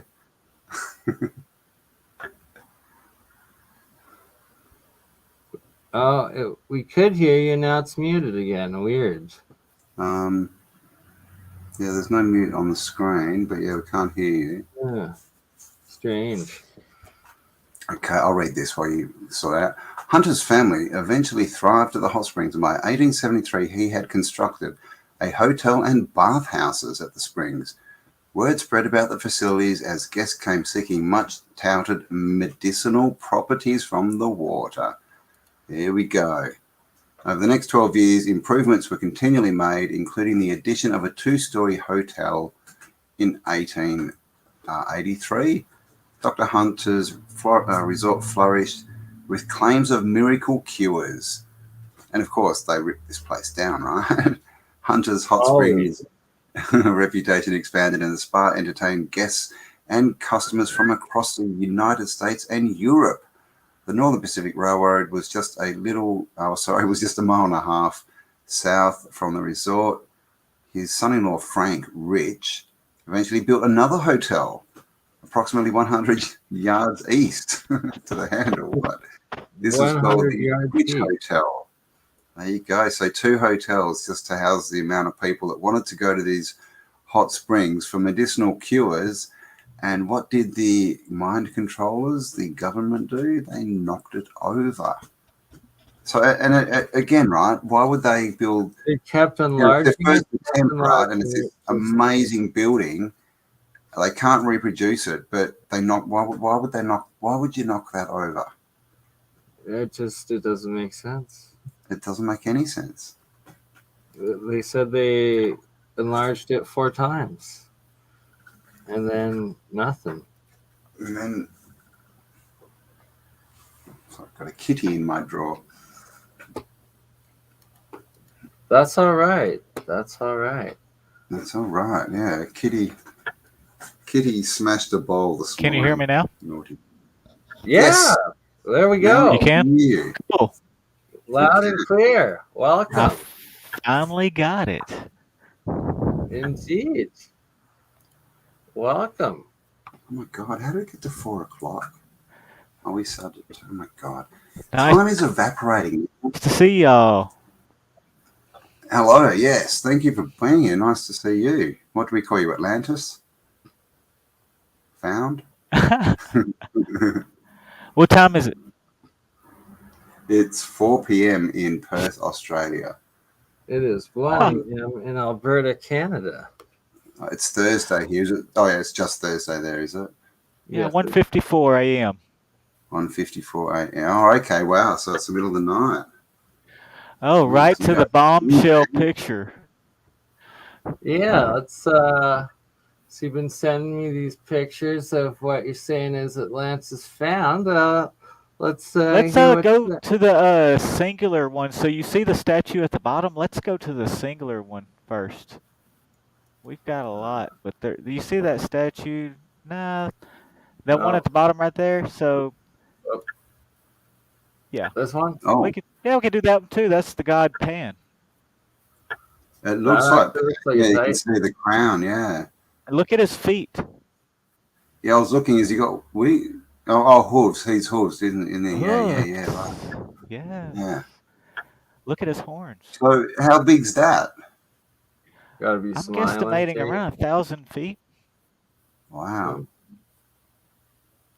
Also, if you look at the point right up by the top of his head, I guess, is that in the there's a point of a ship, and it's Medusa's head. Go up to the top of the screen, right in the center. Yep, right there. Zoom that in.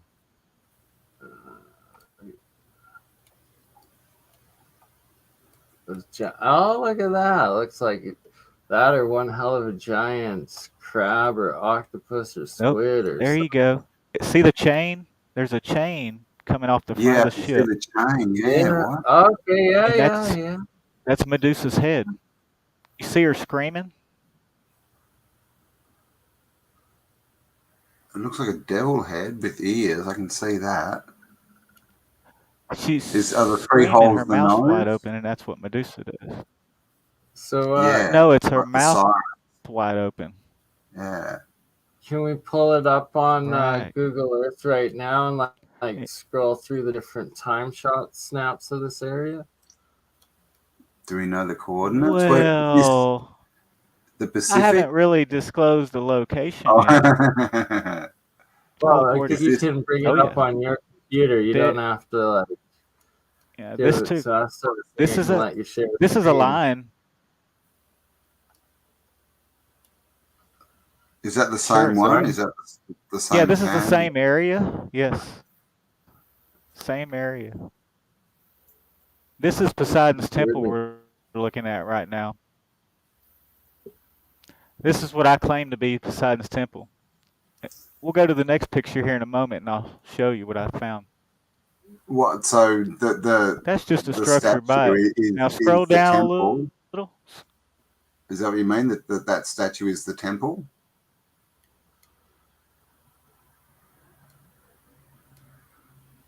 Some more runes down here. Oh, have we lost him? That's some kind of. Oh, there he is. Right, now there's a statue. Okay, stop right there.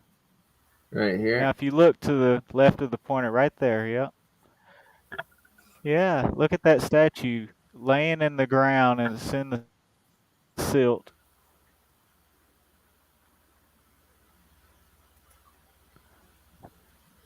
Yeah, I'd like to see where all this is. Get a better look. Go to the next picture. I gave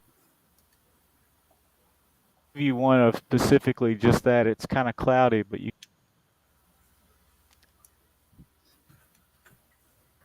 That's what I think is that's in between the feet. Looks like a cup.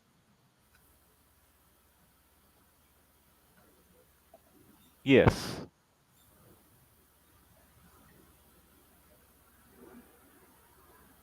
So if you keep scrolling to the next picture, I'll show you the statue and the sphere. Oh, well, let's stop there. Let's look at this. This is the Hellenistic writing that I found on the side of the wall. That's a wall on its side, and if you look down, there's a pillar. Yep, that's the pillar. And if you look at the letters, I have them wrote at the top of that page a little more clearly so you can see what they are. But you can see them pretty clearly, but you can scroll up and you can see it wrote out, but that's it. It's definitely Hellenistic writing. And so it's how on big a wall, of an area is this? All in the ocean, thousands of feet in the ocean. Okay. This area, the building is around 600 by 300. It's the estimate of the Poseidon's temple, like it's supposed to be. Okay. 1 stadia by half stadia. That's definitely some huge underwater structures. So it looks like it's about one. Oh, that's definitely writing on the structure. Yeah. No, for sure. I'd just like to see like a couple different images of it, of like them doing time sort of thing. Let's go to the next picture. I'll show you something else. No, let's scroll. Well, let's talk about that one. Zoom it on in. So, actually, if you zoom it back out, I have. Is that Dr. Evil's lair? Like for you. Yeah, what the? No, that's a lion head. That's at the That's bottom of the Poseidon, ocean. yeah. That's Poseidon with his trident. I have another picture in there. You'll have to go through your other email to find it. Okay, yeah.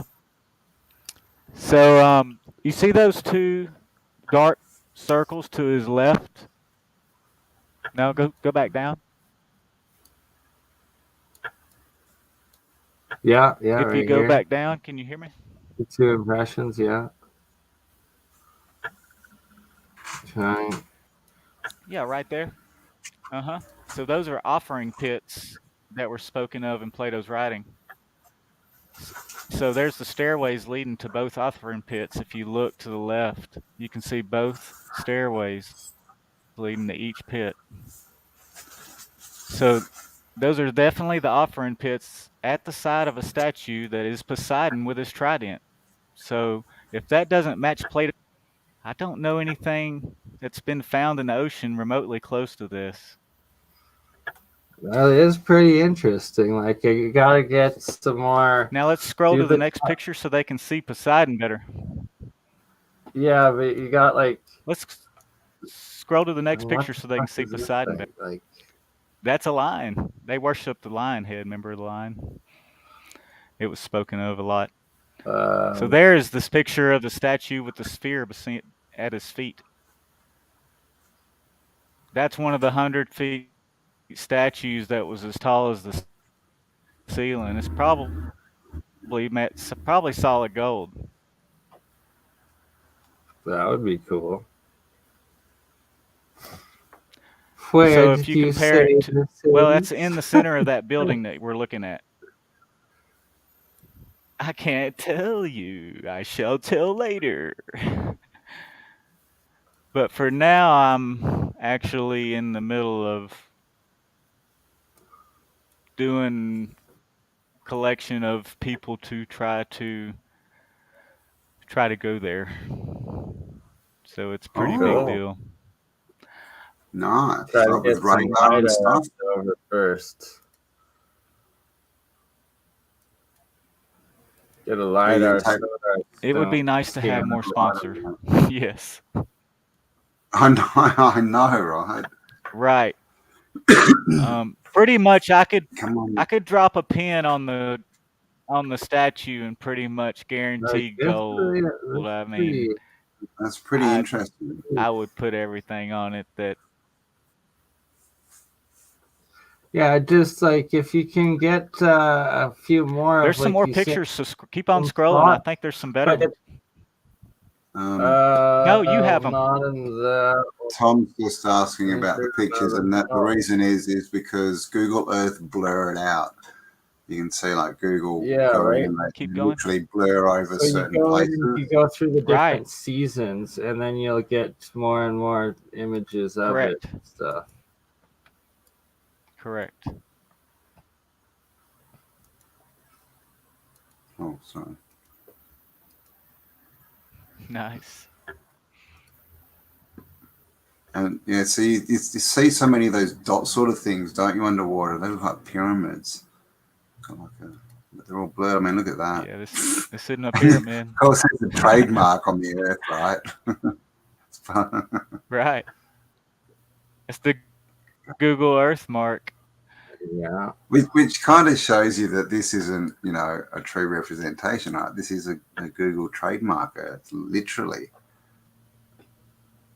Yeah, there's definitely something there, and they don't want us to see what it really is.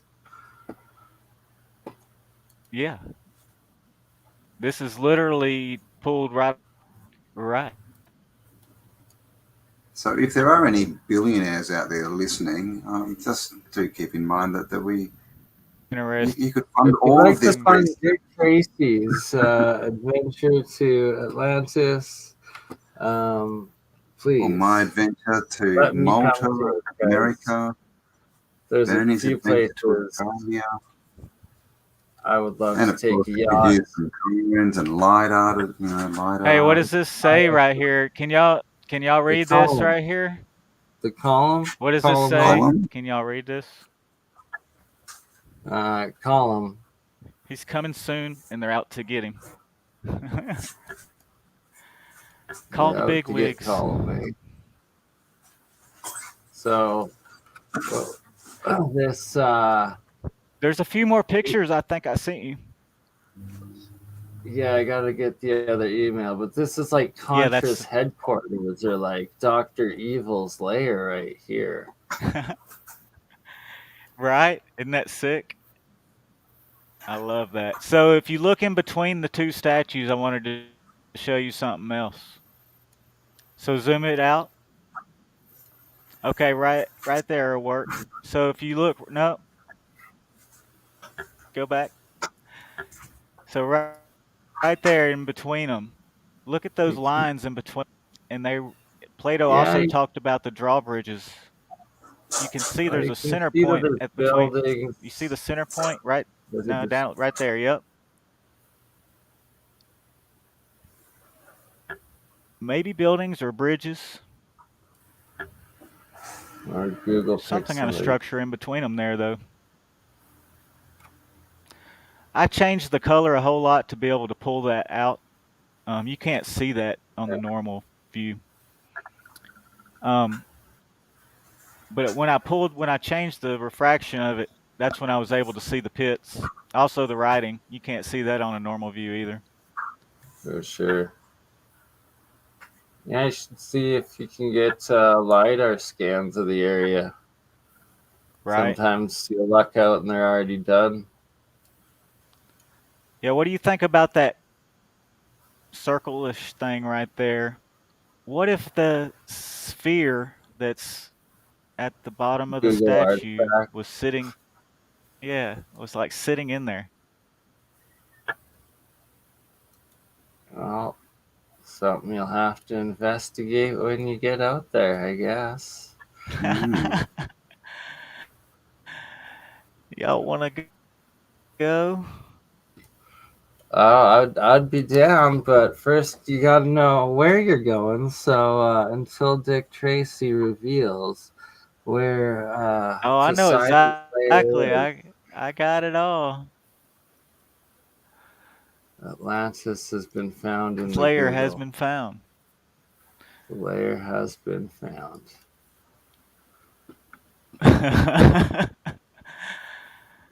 That's great.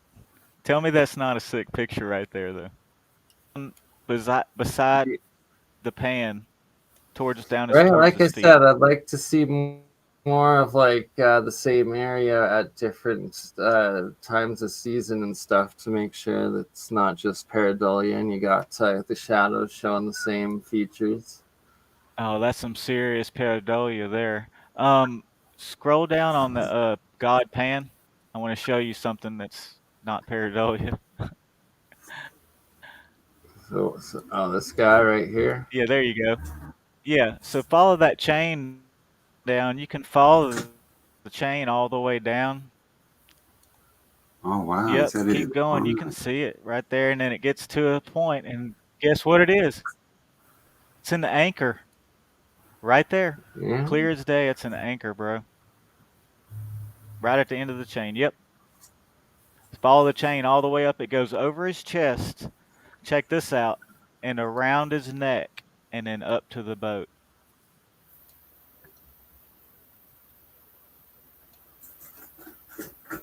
You can follow it all the way. Yeah. And it loops around his neck. And then it comes from his neck up to the boat. So the myth is, how big is this? That a building, I'm guesstimating 1,000 feet. So the myth is Poseidon tore a chunk off the corner of a building and wrapped the chain around Pan's neck and threw it in the ocean and killed him. So is this a representation or is this the real deal? Is that the story? It's just like the representation. Wow. Yes, that's the story of what happened. Wow. So it makes it really interesting. Makes it very interesting. See, I would like Dustin. I would like to, but he's not revealing the location, and like I don't have Well, I anything mean, if let me here ask for y'all it. this: if I'm y'all asking found Atlantis, if y'all for. found what I found, would you dump the Yeah, coordinates we right share now? everything constantly live on air, like that we look at. We're just Really? like, hey, check it out. Here's where Come on. it is. Come on, go like the Badland Guardians, man. I'm gonna be going there, and I'm gonna be bringing everybody with me. Like Right. anybody wants to come, we're doing it. So it's I mean, I would do that right, just too. Let's see all these let's all guys go, right bro. here. But Here's the location. We're going the Southern problem if Alberta. I dump the coordinates, the problem if I dump the coordinates right now, y'all know what would happen. I mean, I wouldn't make it there. I don't have the funds to do it right now. I need the So you're funds. gonna try to raise the funds without letting people know where it is, or that they can see it or check it out. Well, certain people can know certain Good things. luck.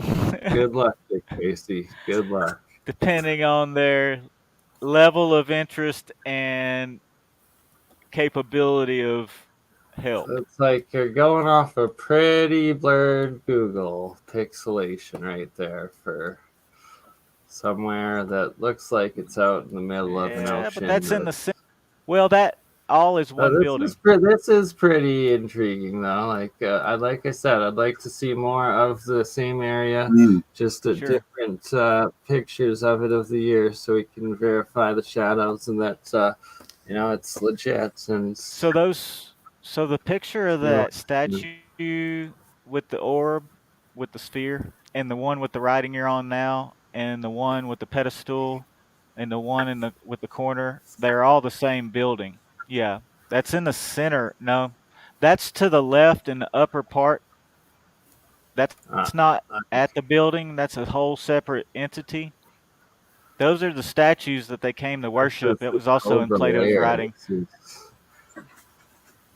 Yeah, if you There's notice right down to the left, Looks there's like a Castle also an Grayskull. offering pit at that one too. oh yeah, like right there.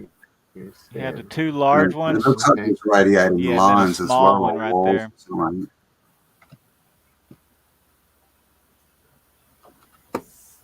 Oh, interesting. Dustin So saying I know this I gave was you one more shared by picture. Roger a couple years ago. Your secret is out, Dick Tracy. Apparently, Roger shared this almost 2 years ago. I'm not Oh, sure though. I can't verify. I Yep. can't verify. This Yeah. is Berserker We'll see. Bushwhacking Buffalo saying.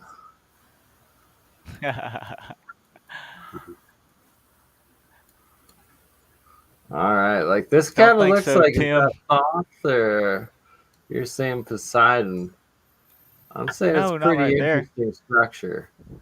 Oh, that's a cool structure, but that's not what I'm talking about. So there's another picture that I sent you that's really clear of Poseidon. Okay, hold on. Let me try to find it. It's in another email here.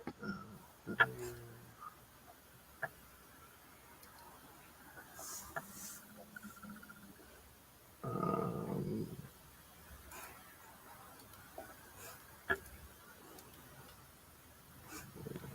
I think it was the very first picture I sent you.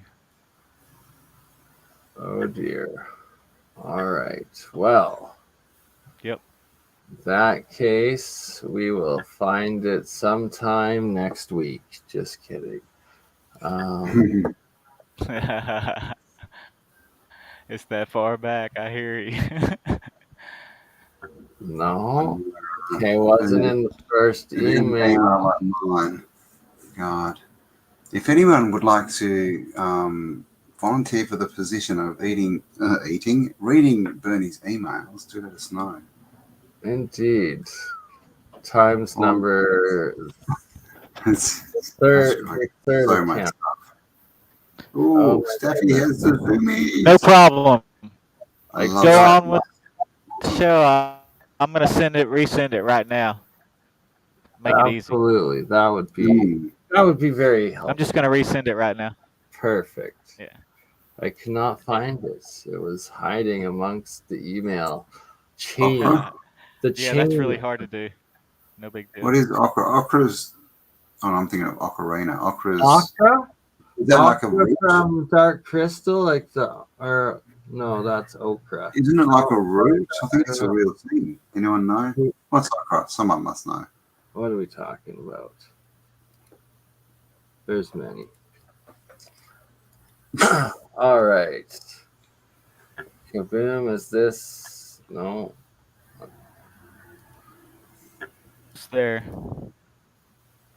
It's loading right now, so give me just a second. You'll have it. Yeah, okra. Yeah, it's like a root kind of thing. I think a food substance. We're talking gumbo. Ah, okay. What is gumbo? We have gumboots in Australia, but we don't have gumbo.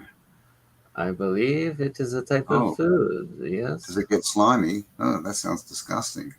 Sorry. I'm sure it's very nice. Okra is a vegetable. There we go. Is it a root vegetable?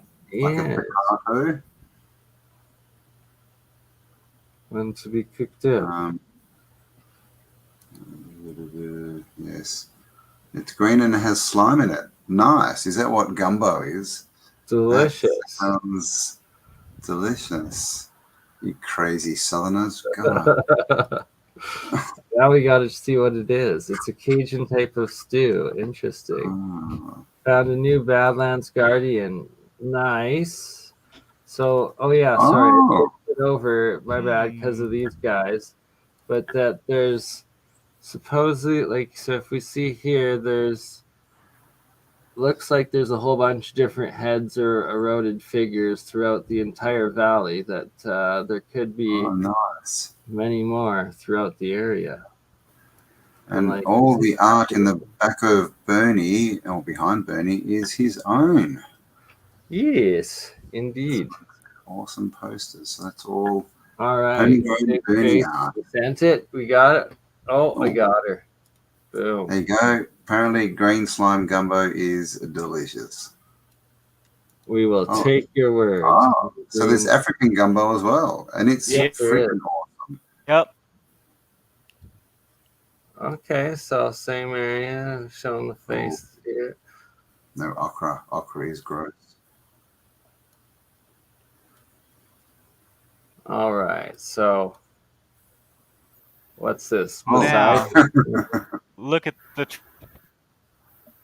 You see the mannequins, trident? yes. I can see 3 points there. Yeah. Yep. Right. Yeah, that's it. Oh, it looks like a face almost, doesn't it? It does look like. Yeah, that's his head. That's his head with the trident. Gotcha. So it's that's what you're saying. The head with I the trident. Yeah, I see it now. Right. Yeah, and the two offering pits are to his left right there. It just changed the color. See how I changed the pigment? Yeah, playing with the definition. The tone. All of it, yeah. What's the word? Topographical, the tone to get the topographical aspects to show. Oh my God, what is this gumbo stuff, man? I'm getting turned off really quickly. Apparently, green slimy stuff. Right?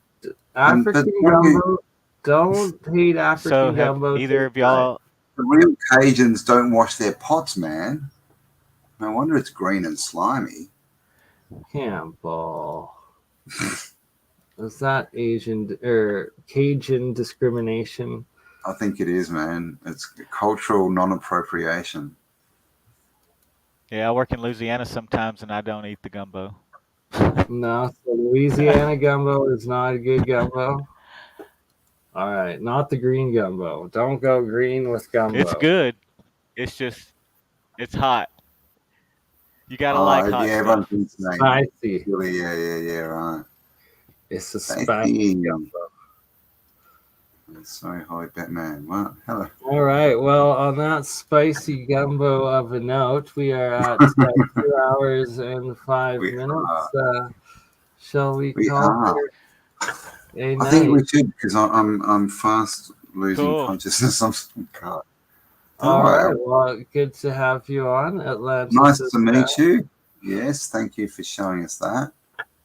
That was pretty interesting. Indeed. And oh yeah, Campbell, I will be in touch. Thank y'all for I having think- me. Yeah, thanks for coming on, brother. Thanks for being on. Pleasure. And we got Michelle Gibson coming up, I believe, next Wednesday. My Wednesday, so your Ooh. Thursday, if possible. Yeah, should be good. Cool. At worst, I'll be doing it on a plane, but we'll see how we go. No, we should be good. Perfect. Campbell on a plane, me and plane. Michelle and Campbell. Exactly. Love I that. may even take a snake with me. Snake on a plane. A snake on a plane.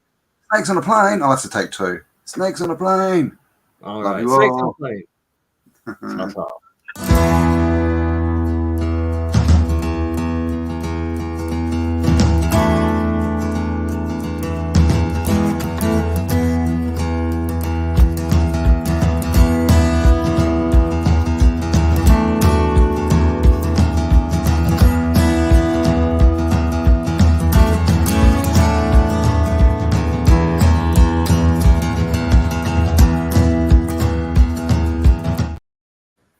Whoop. Oh, whoops. Technical difficulties.